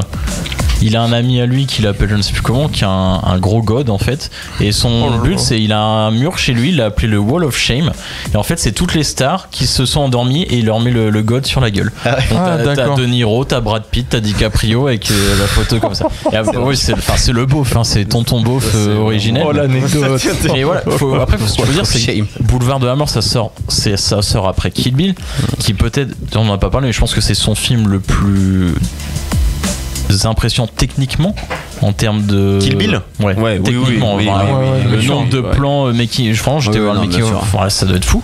Le montage, et à mon avis il sait déjà ce qui arrive après. Et après Boulevard de la Mort, c'est du Inglourious Basterds, c'est du Django Unchained, des films très puissants qui parlent de sujets plus graves. Donc, je pense qu'il a voulu se faire ce film. Il a eu moins de budget. Il l'a fait avec moins d'argent. Je pense qu'il devait déjà préparer d'autres productions. Non, et puis il se fait un délire avec Robert Rodriguez aussi, qui tourne Planète Terror, qui sort Planète Terror l'année suivante, qui utilise le même grain et tout au niveau de la vidéo. Parce qu'à la base, ça devait être deux films liés. Oui, c'est ça, ça doit être lié. En fait, c'est deux films liés. Merci de le dire. Une nuit en enfer. Effectivement, à la base, Une nuit en enfer, d'ailleurs, peut-être le rôle le plus long de. Enfin, le rôle le plus long de Quentin Tarantino. Je l'ai pas vu. C'est vrai. Le rôle le plus. Alors, il a un vrai rôle. Alors, je vais pas. Tu sais de quoi ça parle? Vite fait. Vite fait? Ouais, je m'en parle pas. On t'en parlera pas parce que c'est deux malfrats qui rentrent dans un bar. Voilà. Au Mexique. Clairement au Mexique. Voilà. Et tu regardes et tu vois Salma Hayek. Voilà. Okay. Salma Hayek, révélée aussi. Il faut les frères Gecko. La femme de monsieur Pinault. Oui, c'est ça. Tout à fait. Monsieur Pinault. Thibaut propriétaire du Pinault, Stade tout à fait, Rennais. Thibaut Pinot. Ah ouais, Thibaut Pinot. Ouais. Non, mais enfin Tarantino dans ce film-là est marrant. Et on disait, on parlait de quoi déjà? Boulevard de la Mort. On est sur l'émission Tarantino. Disney, c'est la semaine prochaine. En parlant de Boulevard de la Mort, ça reste quand même pour moi un film expérimental avec moins de budget, parce qu'il prévoyait déjà de faire un autre film par la suite. Transition, on la cale là. Elle est pour toi. Inglourious Basterds. Vas-y. Pour finir, c'est pas un mauvais film, mais pareil, ça reste. Ça fait un peu bizarre pour le coup, lui, il est 100% Tarantino mood. Et c'est vrai que c'est pas le plus marquant, mais ça reste un bon film. Et on va passer à la suite, qui est pour beaucoup l'un des meilleurs films de Quentin Tarantino. Oh my god. On va parler d'Inglourious Basterds. Inglourious Basterds. Qui Zach va nous en parler. Les bâtards inglorieux en Québec. Voilà, en gros, exactement. C'est une revisite un petit peu de la Seconde Guerre mondiale façon Tarantino, si on peut dire. Oui, une revisite. Ouais, c'est sa Seconde Guerre mondiale à lui. En tous les cas, c'est ce qu'il a. Je pense que c'est le film que tout le monde aurait eu envie de faire et que lui a fait. Je crois que c'est ça. C'est le film de Seconde Guerre mondiale qu'on s'est tous imaginé un jour devant notre télé en disant mais putain mais. Pourquoi il y a personne qui fume Hitler?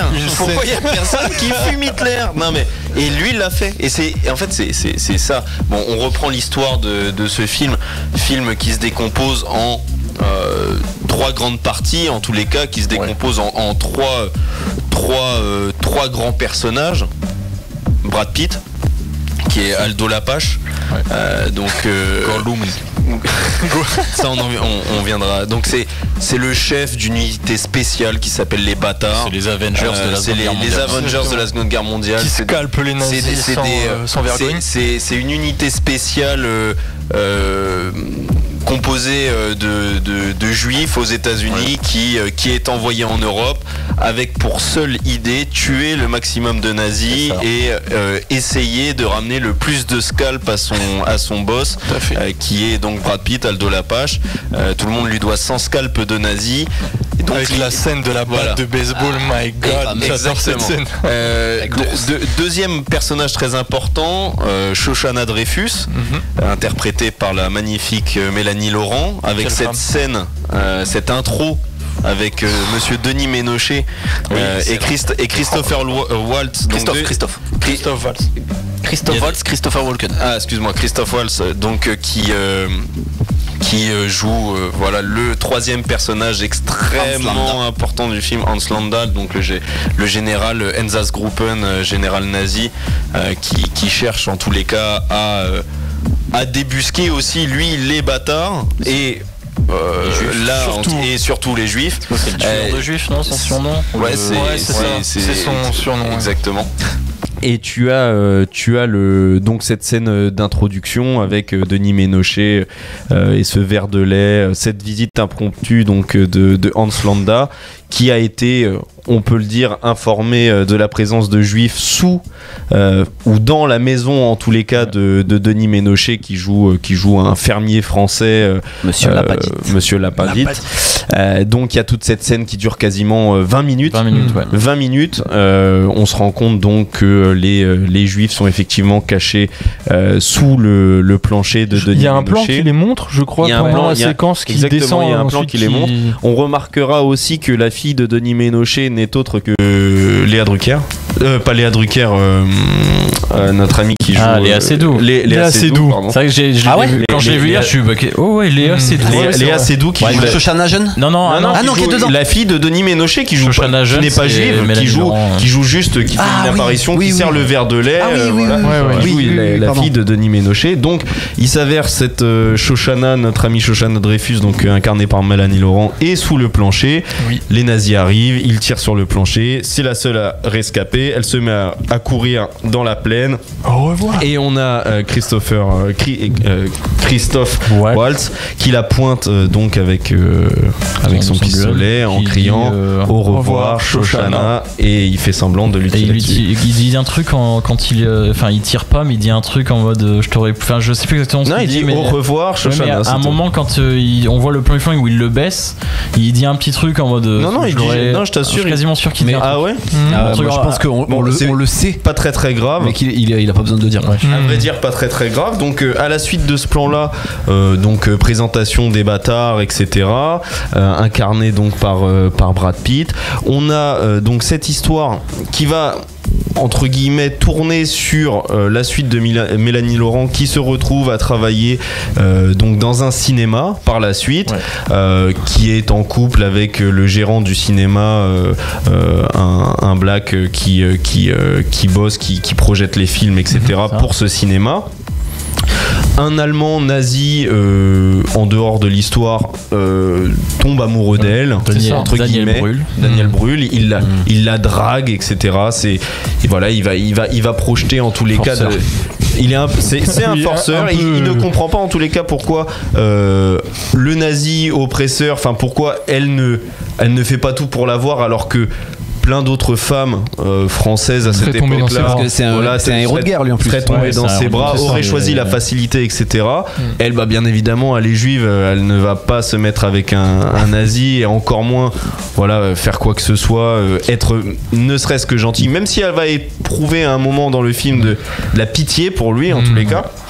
Et donc on comprend à la suite de cela qu'une projection va être donnée dans ce cinéma avec des grands dignitaires nazis, les plus grands, le plus grand. Et par la même occasion, du côté des bâtards, on a donc, les bâtards ne connaissent pas Mélanie Laurent du tout, c'est deux histoires complètement séparées. Et du côté des bâtards, on apprend aussi par la même occasion que les Anglais et les Américains projettent de déclencher une opération, puisqu'ils ont été avertis aussi que la projection allait avoir lieu, etc. Et c'est donc deux histoires qui vont s'imbriquer sans jamais se rencontrer.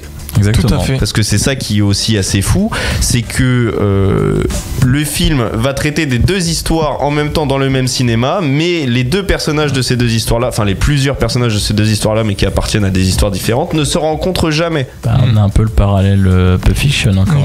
Exactement. C'est toujours le même fonctionnement.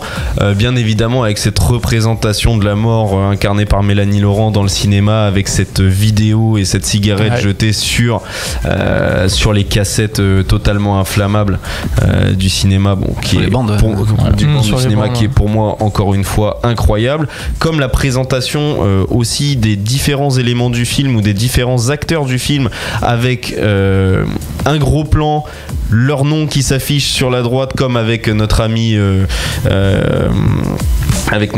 le Polonais qui était un ancien nazi et qui devient un membre des bâtards. Oui, qui vont chercher en prison, je crois qu'il est en prison. Denis Donowitz, Denis Donowitz qui est emprisonné par les nazis et qu'en fait, qui est le plus gros nazi tueur de nazis.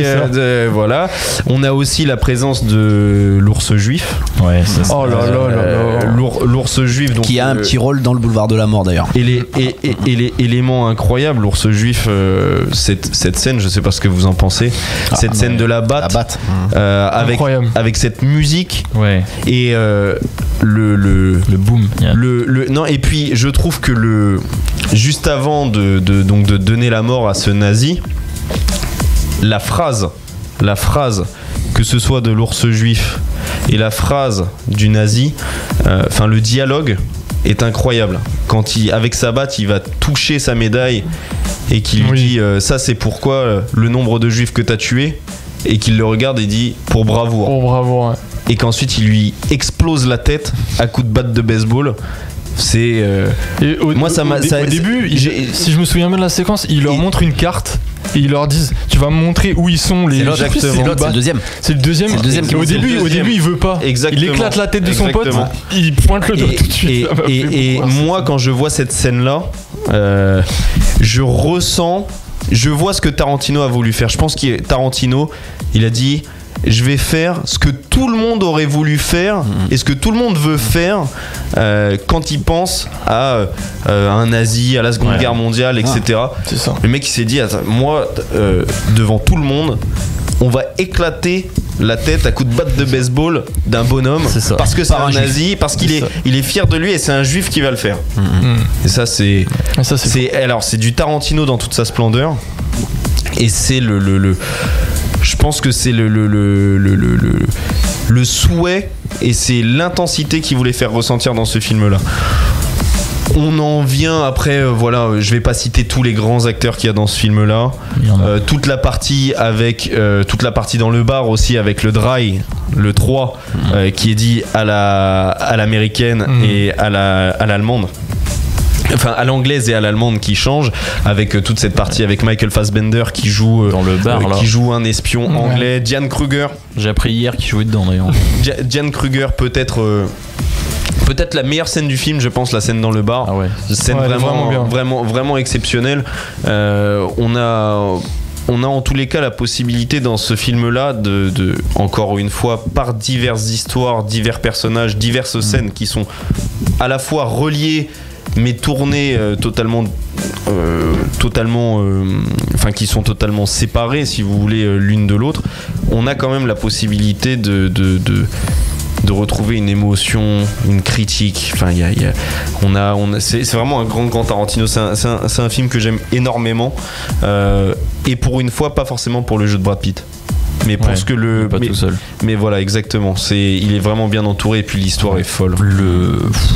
Le meilleur acteur de ce film, pour moi, c'est évident, c'est Christophe Waltz qui est peut-être dans le meilleur rôle de sa carrière. On va en revenir après. Oui, c'est son. D'ailleurs, il a gagné l'Oscar du meilleur acteur dans un second rôle. C'est le seul acteur à avoir réussi à gagner toutes les récompenses possibles pour un seul rôle. Non, mais franchement, il est exceptionnel. Et puis cette scène d'intro pendant 20 minutes, mais c'est 20 minutes de dialogue. C'est 20 minutes l'intensité. L'intensité. Parce qu'au début, avec sa pipe énorme là. Parce que quand ça commence, c'est vrai qu'on voit le père français, tu vois, qui voit qui fait Denis une bonne, Ménochet, mais qui joue extrêmement bien, Denis Ménochet, qui fait une superbe action, etc. Et tu te dis putain, il va pas craquer et tout. Et tu vois comment le nazi, il l'emmène, etc. Au point, en fait, il a besoin de. Mais il est trop fort parce que Hans Landa est en plus hyper intelligent. C'est ça que c'est vraiment c'est un Einstein au service de Satan, quoi. Alors après, on a cette scène aussi qui est un mème à elle seule, la scène de Brad Pitt avec Christophe Waltz quand il se fait passer pour un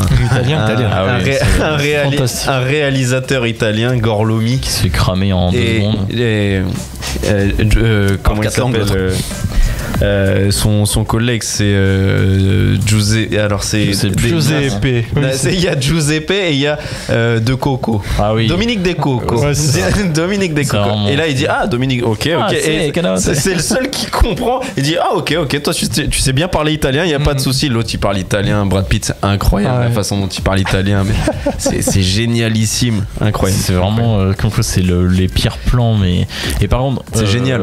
C'est génial. Mais vraiment le plan de Shoshana qui s'en va, t'es à l'intérieur de la maison à travers la porte. Hier, putain, c'est un de mes plans préférés du cinéma. Je le trouve exceptionnel avec la musique qui monte. Mais je pense que c'est un des plus beaux plans du cinéma. Mais vraiment, c'est un des plus beaux plans du cinéma. Et c'est une des plus belles scènes. C'est un de mes préférés scènes du cinéma. Franchement, c'est un de mes préférés. Mais ouais, comme tu dis, il le fait monter, il le fait craquer tout seul quasiment. Petit à petit. De façon bien tenté, mais je le sais.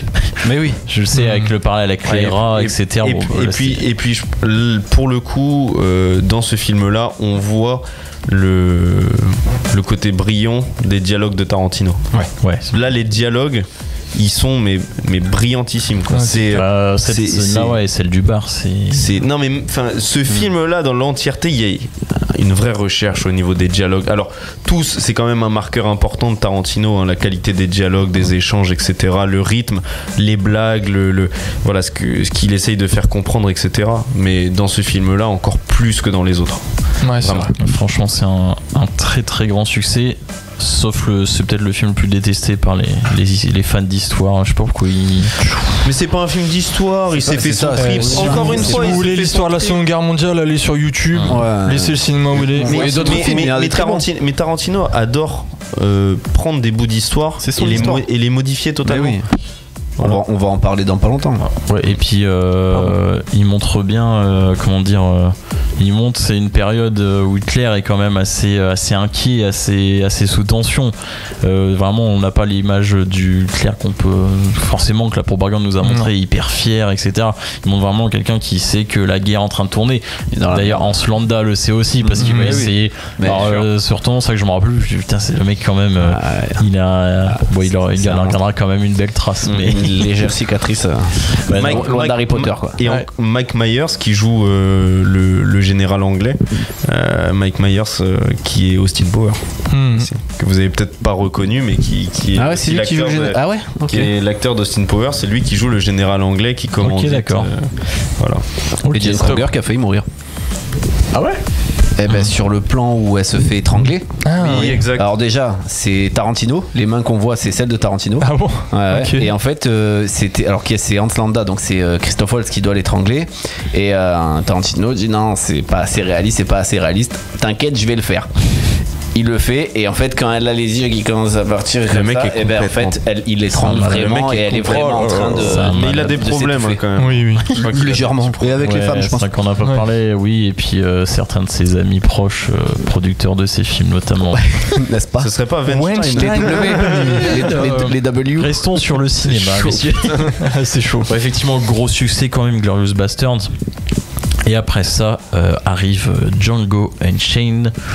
Django, je pense que c'est ma BO préférée de. Comment mettre du rap. Ouais, je pense que c'est, par contre, ça, pour le coup, je pense que c'est. Mais rien que là, la musique d'intro de Django. Une des meilleures musiques. Exceptionnelle. Django, c'est inspiré du film Django de 1966. Oui. D'ailleurs, Franco Nero, qui est l'acteur principal du Django de 1966, a un petit rôle. Il y a une petite référence. Est-ce que vous l'avez? Ouais. Il y a un petit rôle au Django, donc joué par Jamie Foxx, va lui dire Django avec un D, il lui dit je sais. Voilà. C'est comment ça s'écrit. Effectivement, petite référence assez sympa de la part de Tarantino. Django avec un... Non, c'est Django avec sans le D. Non, parce que l'autre c'est avec un D et lui c'est sans. Non, c'est avec. Non, lui c'est avec. Ah oui, lui c'est avec. Fox, ouais. Ah oui, c'est Et ça. l'autre, je lui dis oui, je sais comment ça s'écrit. Ok. Ouais, c'est ça. Non, je crois que c'est Django aussi avec un D d'ailleurs. Très à très l'époque. fort. Ah, trop classe. D'ailleurs, est-ce que vous savez qui a failli jouer le rôle de Django? Denzel Washington, non? Non. Will Smith. Ah ouais. Qui a refusé parce qu'il avait Très bien. projets. C'est Moi, très je bien. trouve que Jamie Foxx c'est Quand bien. on regarde C'est mieux. Voilà, très bien. Ah, colle bien. un film familial apparemment. Bon, Will Smith, ça claque. pour saluer un an, mais Jamie Foxx. Et je trouve qu'en plus, Jamie Foxx, il a l'habitude de tourner aussi dans des films un peu décalés. Ouais. Dans ce genre de film Oui. un peu décalé, etc. Ouais, non, franchement, trouve qu'il colle bien. il est parfait dans T'as vu, le une rôle. séquence de lui en ce moment qui tourne où il imite Denzel Washington, t'as vu Ah ça ouais? Je le conseille. Non, j'ai pas vu. Elle est marrante cette séquence. ouais. Je te Bien, conseille de la. Je crois que. Puis c'est son passé de rappeur, etc. Enfin, il y a un délire Ouais. autour de ce mec-là parce que son premier grand rôle, c'est. Ray. Ray, moi j'aurais dit un dimanche. Le film sur le foot américain. Ah oui. L'enfer du dimanche. Oui, l'enfer du dimanche. L'enfer du Exactement. dimanche. Alors, L'enfer pas du vu. dimanche. J'ai bien aimé dans Baby Driver aussi. Ouais. Ouais, il est bien. J'adore Django, donc Will Smith qui a refusé le rôle. Django, c'est l'histoire de l'esclavage revu par Tarantino. On va pas avoir ce film vraiment qui va aller très loin dans la vie d'esclave, puisque dès le début du film, Django donc va être libéré par Christophe Waltz, encore une fois exceptionnel, qui va encore une fois avec Tarantino gagner le meilleur L'Oscar. acteur dans un second rôle, l'Oscar du meilleur acteur dans un second rôle. C'est vrai que son personnage est vraiment excellent. Enfin, au-delà du jeu d'acteur, son personnage est vraiment exceptionnel. Le docteur Schultz, vraiment que tu vois, tu dis, oh, il a l'air tout gentil. Avec la dent qui bouge sur le carreau. En fait, il défonce tout le monde. C'est très très fort. C'est un chasseur de primes qui tire sur tout ce qu'il voit. Puis qui est brillant, qui est extrêmement intelligent, en avance sur son temps, européen. Donc en avance sur son temps à ce moment-là, puisque lui n'a aucun problème de racisme.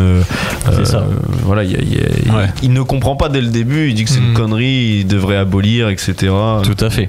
Et il va se prendre de passion en fait pour Django. Donc en gros, il va lui dire aide-moi à faire mes missions de chasseur de primes et on va t'aider à sauver ta femme ensuite.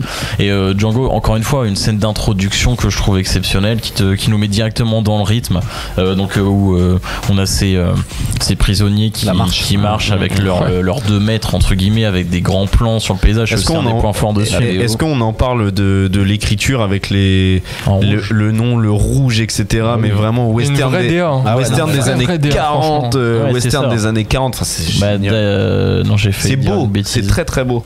Ennio Morricone, c'est sur les 8 salopards ou sur Django? C'est sur les 8 salopards. Autant pour moi. Les salopards qui a un peu la même DA d'écriture rouge que Naïm. Oui. Vraiment, c'est un fan des films de western, comme on l'a dit tout à l'heure, et il leur rend hommage. Il leur rend bien hommage. Exactement. Donc Django, c'est meilleur acteur pour un second rôle, c'est Oscar du meilleur scénario pour Quentin Tarantino également, nommé dans meilleure photo, meilleur montage, etc. Un film qui a marqué, qui plaît généralement, qui est souvent un des plus aimés de Quentin Tarantino. On a bien sûr ensuite, sans trop aller dans le détail, du coup les retrouvailles avec sa femme et ce personnage de Leonardo DiCaprio, on en parlait un peu. Incroyable. Ce personnage qui c'est un maître esclave et surtout un chef d'entreprise parce qu'il gère des champs de coton, etc. Donc c'est vraiment le mec, c'est un chef d'entreprise. On comprend qu'il a hérité d'une grande famille, etc. Et lui, Monsieur Candy. Ouais, c'est ça. Monsieur Candyland. Candy. Et puis ce mec-là, dès la première fois qu'on le voit, il regarde en fait un combat comme on pouvait le voir à l'époque pour amuser les rois. Parce que là, c'est combat pour amuser une personne assez moderne. On est en 1800 et quelques. Et vraiment ce combat à mort. Mais c'est pas dans une arène comme les gladiateurs, etc. C'est vraiment dans son salon, devant la cheminée. C'est entre la cheminée et le canapé, quoi. Et puis donc à la place de la télé. Son combattant, en gros, arrive tant bien que mal à gagner. Puis tu vois, t'aurais pu mieux faire. Il est complètement il commence à faiblir. Et puis on le voit tout de suite qu'il est complètement fou. Il lui dit achève-le à la fin. Il est complètement. Il éclate de rire, il explose le bras. Et il lui donne juste une bière à la fin. C'est pire que ça. Il lui envoie le marteau. Avant ça, il lui dit crève-lui les yeux. Il crève les yeux à la Game of Thrones. En parlant de Game of Thrones d'ailleurs, il a une relation avec sa sœur assez particulière. On n'en parle pas directement, mais elle est veuve. Très proche. Elle est veuve et ça l'arrange bien, je pense. C'est peut-être grâce à lui qu'elle est veuve aussi. Exactement. On découvre le personnage de Samuel L. Jackson. Il a déclaré que c'était le rôle le plus difficile qu'il avait à jouer. En fait, il joue ce négrier, on peut dire, noir. En fin de compte, c'est une personne qui traite en esclave. C'est historique de dire ça. C'est un mot historique qui a rien de. Attention, Twitter, calmez-vous. Pas de cancel. Attention, s'il vous plaît. Merci. Donc Samuel Jackson qu'on retrouve, qui est d'ailleurs l'acteur avec lequel il a plus tourné, il est méconnaissable dans le film, il est maquillé à mort, il est vieilli et il a vraiment un rôle de la petite pute, on peut le dire franchement. C'est sa première réplique, c'est vraiment la plus grosse merde qu'il puisse y avoir, à vrai dire. Le suceur suprême, vraiment à chaque mot. Sa première réplique, il sort de la maison, donc t'as Kenji qui arrive avec il dit qu'est-ce que ce noir fait sur un cheval. Voilà, c'est quoi ce putain de noir sur un cheval. Et encore une fois, dans les dialogues dès le début, il va nous montrer.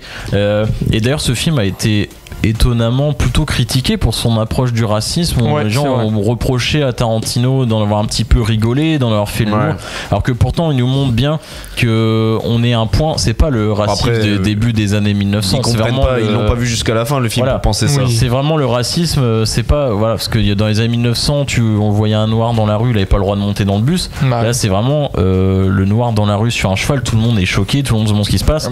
Et on a encore une fois ces scènes d'action qui sont au début du film plutôt éloignées parce que ça tire au pistolet, etc. Ça tire à distance. Et plus on se rapproche, plus on arrive. On a la scène où un esclave, cette scène est exceptionnelle en termes d'intensité, où un esclave a réussi à s'évader avec les chiens, quand il lâche les chiens. Et Django pour pas se faire griller dit non, le professeur Schultz est prêt à le sauver, et Django pour rester dans son rôle et dit non, on n'en veut pas, allez hop, il envoie les chiens et on a cette scène dramatique. Donc voilà, Django, c'est un film qui traite le racisme de l'époque et franchement de la situation terrible que t'es vécue par les personnes de couleur noire aux États-Unis. Je crois que ça se passe 2 ans avant la guerre de sécession. C'est ça. Par contre, c'est fou quand même d'avoir fait Inglourious Bastard avant, de faire Django par la suite. Le mec aborde Seconde Guerre mondiale, juif, nazi, sécession, blanc, noir, ensuite guerre de sécession. Enfin, guerre de sécession entre guillemets. Après guerre de sécession, mais esclavagisme, etc. Noir, blanc, noir. Enfin, il aime traiter de. Là, il y allait fortes. Et il s'est fait 2 tripes. Le mec s'est fait 2 tripes. Il s'est dit, il a fait 2 monstres. Là, on a fait kiffer les feuges, on va faire kiffer les blacks. Non, mais c'est ça. Et c'est en fait Tarantino dans ses films, on voit que le mec accepte tout le monde et que tout le monde a bien sûr la même place dans la société. Bien sûr. Et vraiment, ce film-là, il nous montre un noir en fait badass vraiment dans ce film, où on a Jamie Foxx qui a fait des heures et des heures d'entraînement pour monter à cheval, pour tirer, etc. Et où il devient petit à petit, en quelques temps, ça devient une machine de guerre, le mec. Ils lui font une plastique aussi, il lui a fait une plastique dans le film quand même. Il fait de lui un personnage. Ce regard, le regard de Django quand il joue. C'est une bête physiquement aussi. Il en fait. C'est pas vraiment un film qui se spoil, par les 20 dernières minutes, bien sûr, mais quand en gros il essaie de récupérer sa femme, personne ne sait que c'est sa femme et qu'il y a des allusions, etc. Que en gros c'est une fille de. Comment ils appellent ça ? Une fille de confort, je crois ils appellent ça. Bromilda, une fille de confort, je crois ils l'appellent dans le film, en mode vu qu'elle a été marquée, elle est pas assez belle pour être dame. Bromilda Van Aversmark. Valet, entre guillemets, elle est pas pour être bonne, entre guillemets. C'est ça en plus. Du coup, elle sert juste à satisfaire certains, donc vraiment la situation va se sauver. Et puis jusqu'à ce que Samuel L. Jackson, encore une fois, foute la merde. Après, il va prendre cher. Mais il capte dès le départ. Il va foutre la merde. Son intuition lui dit quoi faire, et vraiment il découvre c'est un mec avec de l'expérience, mine de rien, qui a été mis en place. Par rapport à, c'est le personnage peut-être le plus terrible de l'histoire, mais par rapport au aux gens qui l'emploient, en tous les cas, pour l'époque, ses maîtres ou enfin, tous les cas, les gens pour qui il bosse. Le mec a plus de flair que les esclavagistes eux-mêmes. De toute façon, c'est lui qui le découvre, pas DiCaprio. Ça, donc, le gars n'est pas dans l'histoire, il se passe pas du tout. Mais il est dans les coulisses, lui. Voilà, exactement. C'est ça, exactement. Tout à fait. Donc ce Django, vraiment un film excellent, des dialogues, de l'action, un très très grand Tarantino. Je sais pas si vous avez quelque chose pour conclure. Bravo. Il paraît qu'il y a une impro de DiCaprio. Super film, peut-être le film avec Inglourious Bastard, le film le plus comestible à voir au cinéma. Le plus fun, ouais. Le plus fun, le plus comestible. Oui, puis il est pop, il y a quand même pas mal de rap, exactement. etc. 2h30, mais qui passe à une vitesse exceptionnelle. Ça se regarde très très bien. Bien sûr, DiCaprio. Ouais. On en parlait peut-être sa meilleure prestation, alors peut-être pas son meilleur film parce qu'il a joué des films il était plus long, là on le voit pas très fort. Il est au niveau de Christophe Waltz dans Inglourious. Et c'est ça qui est très fort personnage. aussi. C'est ça qui est très fort aussi chez Tarantino, c'est d'aller voir DiCaprio, lui dire tu vas avoir un rôle secondaire. C'est pas tous les jours qu'on voit un grand acteur comme ça jouer comme il a fait De Niro. Il a bien pris possession de ce rôle-là. C'est ça qui est incroyable, c'est qu'il s'est dit je vais rentrer dedans à fond. Et puis on le voit beaucoup quand même, parce qu'on dit qu'on le voit pas beaucoup. Non, on le voit la moitié du film au moins. On le voit une bonne moitié. Et un bon 1h30. Il tient l'écran. Il tient la baraque. Effectivement, la scène d'impro où quand il tape sur le verre, il se coupe la main, il a la main en sang, il continue de jouer et vraiment ça donne quelque chose de magnifique. Encore une fois, il aime bien quand même mettre des longues scènes de huis clos, parce que là la scène de l'appartement, enfin de la maison, est assez longue quand même. Il aime bien amener à ça, et on voit vraiment la tension, le film qui dégénère, et puis ce personnage en fait qui obtient quand même ce qu'il veut, mine de rien. Il a niqué tout le monde, mais il veut humilier en fait. Il veut encore humilier. Et le docteur Schultz, il se laisse pas humilier. Je vous laisse pour le peu de personnes qui ne l'auraient pas vu. Je vous laisse. Disons qu'il a pas pu résister. Je pense que beaucoup de gens l'ont vu quand même. Je pense aussi, mais vraiment c'est un très grand film. Puis je crois que ce film-là est sur Netflix depuis genre 6 ans. Oui, c'est ça. C'est un film qui ne sort jamais de Netflix. Je crois que depuis que j'ai Netflix, il est dessus. Ouais, ça fait un moment. Je l'ai encore vu sur Netflix hier. Je pense que c'est peut-être un des films les plus visionnés sur la plateforme. Donc je pense que énormément de personnes l'ont vu. Exactement. On enchaîne. On va enchaîner après ce Django Unchained. Arrive Les 8 salopards. On va faire un petit bond dans le futur. Un des films les plus controversés. Django Unchained 2012, Les 8 salopards 2016, je crois. C'est ça. 2015-2016. Et donc on a ce film, Les 8 salopards, qui a beaucoup de travail, beaucoup d'années d'attente pour ce film. Parce qu'il y a une production assez c'est ça, et puis il y a plusieurs imprévus par rapport à tout ça. Alors Dylan. C'est ça, juste pour commencer, j'ai commencé directement avec l'anecdote de la production. Donc en fait Tarantino il a mis du temps à écrire ce film là, et au moment où le film était écrit, où était complètement écrit, et où ils allaient démarrer la production, boum, il y a une fuite du scénario dans les médias. Donc du coup ça le chamboule complètement, et donc Tarantino il dit moi je ne vais pas faire le film. Donc il décide de complètement arrêter le délire. Sauf qu'en fait c'est un monsieur qui travaille beaucoup, ça le trotte un petit peu dans la tête, et en fait il décide secrètement de réécrire le scénario du film. Il voulait en faire une pièce de théâtre à un moment. Exactement, il voulait en faire une pièce de théâtre. Et donc du coup le monsieur continue à travailler, et donc il dit on va faire quand même le film. Et donc je sais pas si pour les spectateurs le savent, mais en fait à Los Angeles, notamment à Hollywood, il y a beaucoup en fait de lectures de scripts qui se font en public. C'est-à-dire que les gens peuvent venir écouter le script d'un film qui va devenir ou pas quelque chose. Et donc du coup il réunit tous les acteurs, et donc du coup il leur dit voilà, le script a été changé. Et en fait Tarantino il a pas donné le nouveau script à certains acteurs. C'est-à-dire qu'en fait il y a Tim Roth, il est arrivé devant tout le monde et il a commencé à donner l'ancien script. Tarantino a arrêté la séance, a dit hop, tu n'as pas eu le nouveau script, ça c'est l'ancien, tiens voici la feuille. Et ensuite ils ont balancé le nouveau script à tout le monde, et c'est comme ça que Les 8 salopards a vu le jour, parce que le script a botté absolument tout le monde. Et donc du coup c'est un film qui nous perd un petit peu donc dans l'enfer blanc, donc dans les grandes rocheuses dans le sud-ouest du Colorado. Franchement les plans je les trouve magnifiques. Moi je suis tombé amoureux, j'ai trop envie d'aller au Colorado. Quand vous voulez aller au spin-off on y va, si vous voulez en prendre des billets. C'est un air qui régale. Exactement, un air qui régale. Le film s'ouvre sur un grand plan large, donc paysage perdu perdu au milieu des montagnes, franchement c'est super beau. Tarantino est un fan de western. Il y a de nombreuses reprises dit dans les médias que c'était un grand fan de western et notamment de western spaghetti. Et donc qui dit fan de western spaghetti, Tarantino il s'est dit je vais m'accompagner de qui ? Je vais m'accompagner du grand Ennio Morricone pour composer la musique du film. Mais on va y revenir un petit peu après. Donc quoi de mieux pour rendre hommage à un western spaghetti que de tourner le film en 70 mm. Alors pour ceux qui ne le savent pas, c'est un format très coûteux à l'époque, propre en fait aux grosses productions hollywoodiennes, comme par exemple des films comme Apocalypse Now ou encore Lawrence d'Arabie qui sont tournés en 70 mm. C'est qui donne un petit peu ce grain particulier à l'image qu'on peut voir tout le long du film.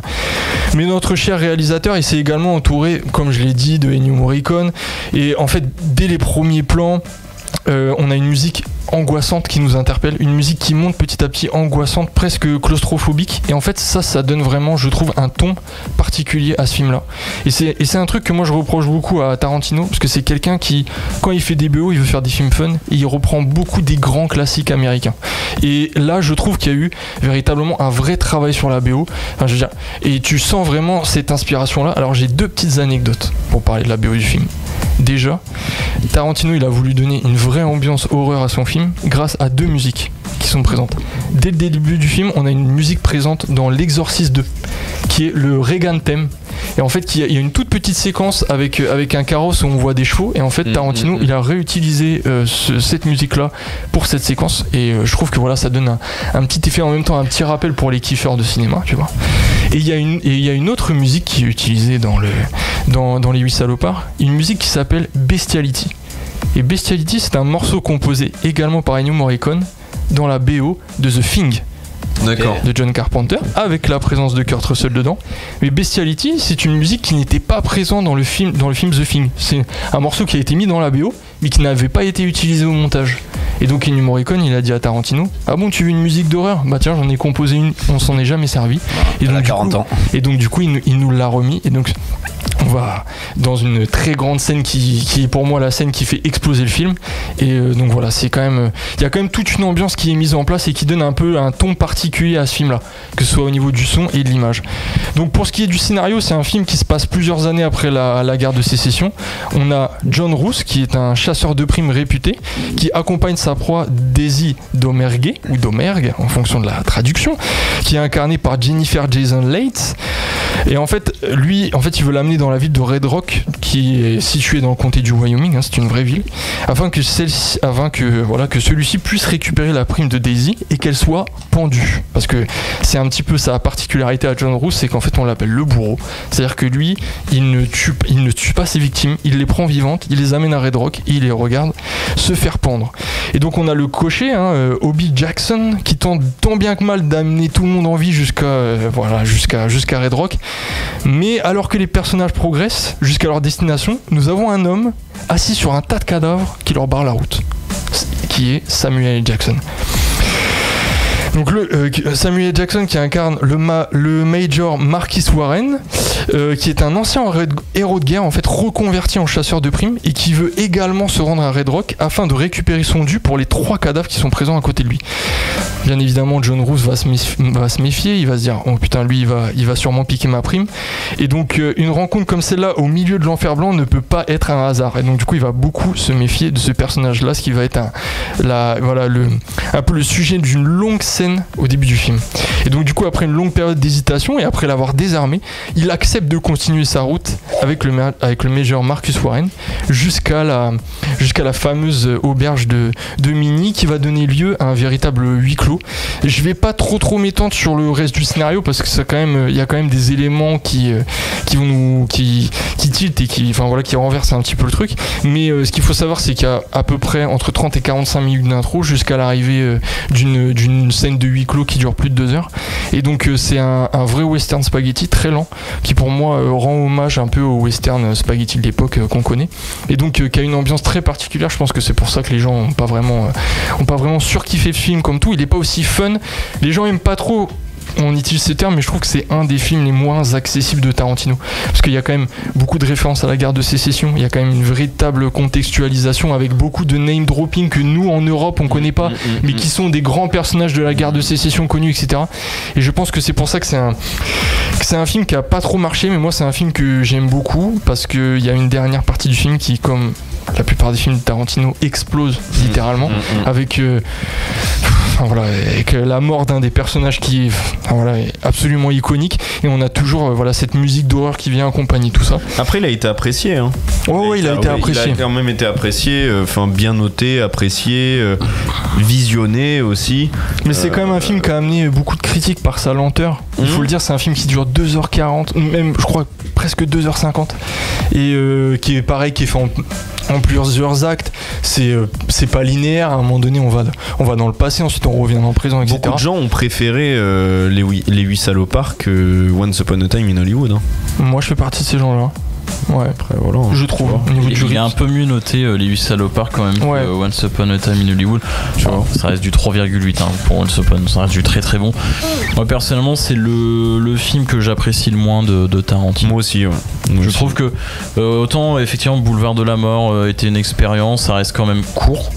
Jackie Brown, c'est pas mon préféré, mais il y a quand même quelque chose qui se tient. Là, je trouve qu'il est long pour être long. Effectivement, les dialogues sont pas aussi puissants que d'habitude. L'histoire est pas aussi entraînante. Et puis, je trouve que le huis clos a été mal choisi là pour le coup. Je trouve que c'est un huis clos, mais ça reste quand même très très bien, mais il y a un sacré dialogue. Je sais pas si vous vous souvenez de Samuel Jackson qui discute avec le vieux. Il y a des scènes marquantes. Il y a quand même une scène. L'avantage chez Tarantino, c'est quoi qu'il arrive, le film laisse des traces. Cette scène, elle est exceptionnelle où il fait croire où c'est vraiment arrivé. On ne sait pas ce qu'il a fait à son fils.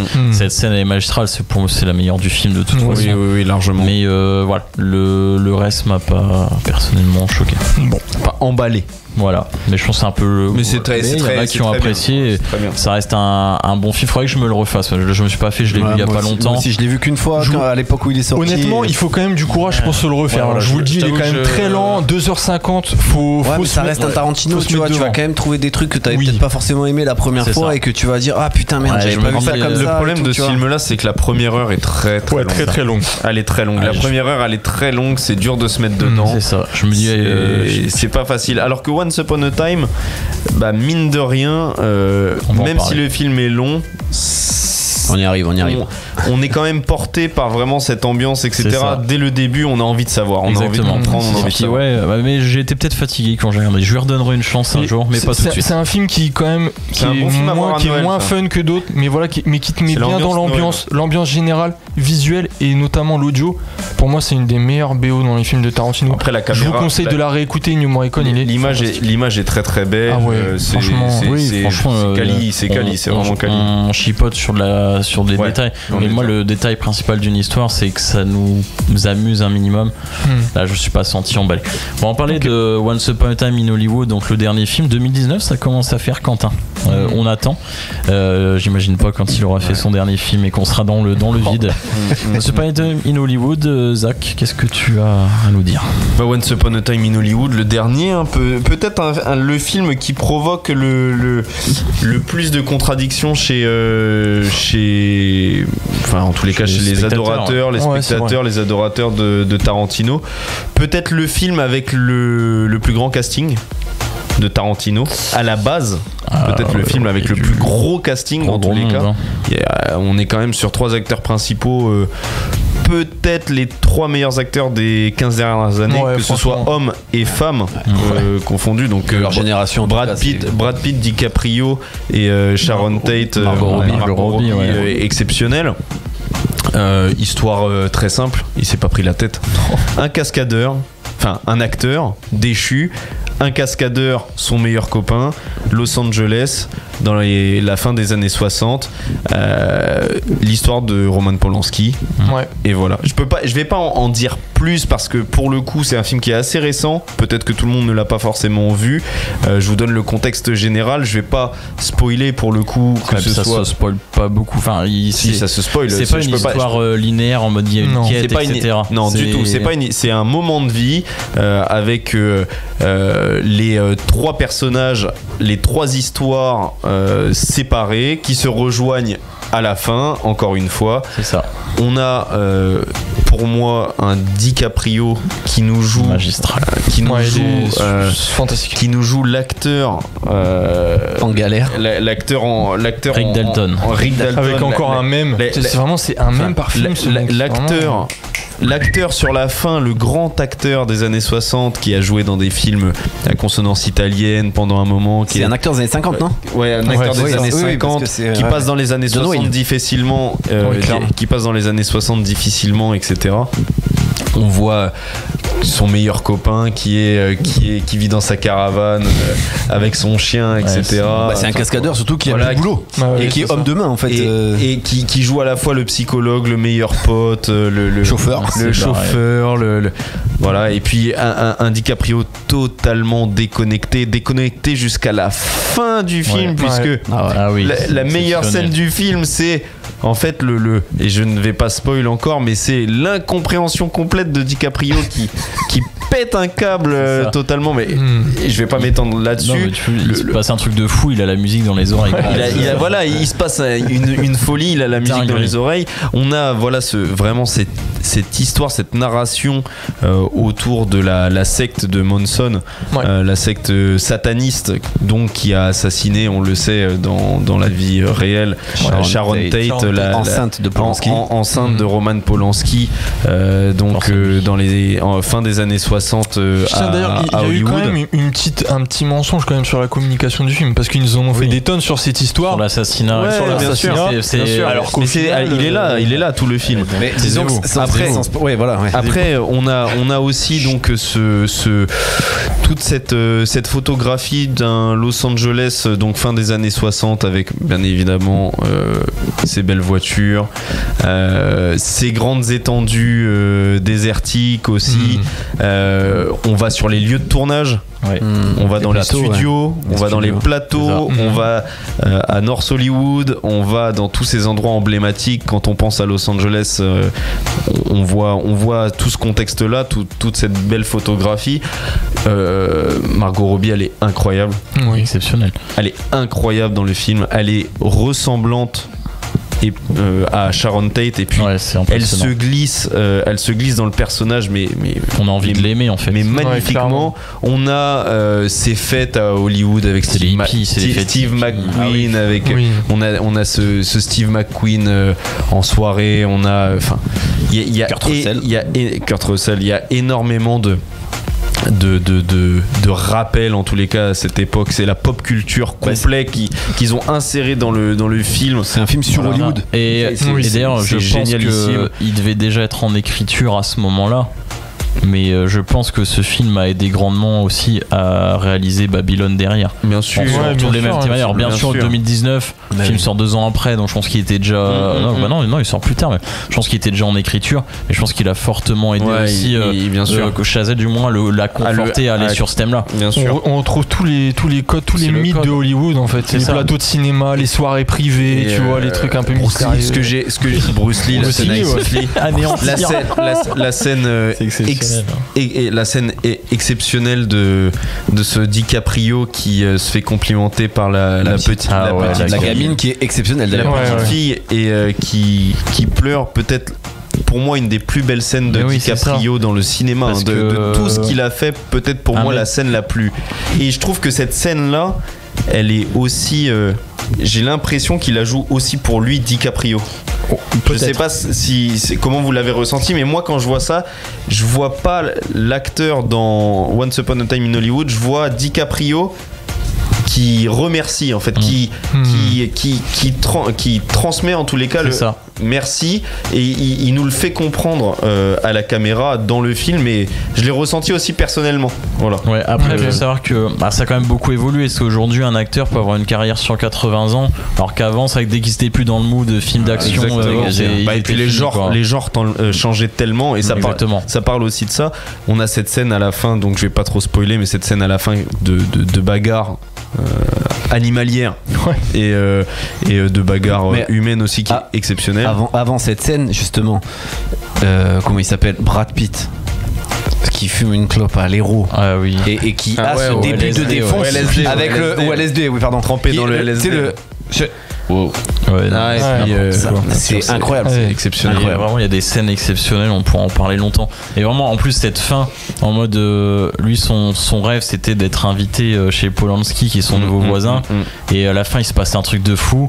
Et on retourne toujours à ce truc de succès, etc. Et finalement, il arrive à son but, qu'importe ce qui s'est passé. C'est vraiment exceptionnel. On n'a pas plus beaucoup de temps, messieurs, donc on va pas en parler plus longtemps, mais vraiment excellent film. On va finir par notre top 3, les gars. On va essayer de faire ça assez rapidement, ça va être trop juste. Au niveau timing, on va se faire notre petit top 3. Qui veut commencer? Je commence. Je t'en prie. Je commence. Alors du coup j'ai basé mon top 3 sur les films de Tarantino que j'ai le plus vu. En fait, voilà, je vais faire simple. Donc en premier c'est Pulp Fiction. En deuxième j'ai ex aequo Inglourious et Django. Donc ça fait 3 films. Ouais, voilà. Et en troisième, c'est vraiment ex aequo, j'arrive pas à nous faire le top 10. Et si tu devais le mettre? Si je dois le faire, mettre un troisième du coup. Once Upon a Time. Ok. Zach. Moi je vais dire en 1 Inglourious Bastard. Je vais dire en 2 Pulp Fiction.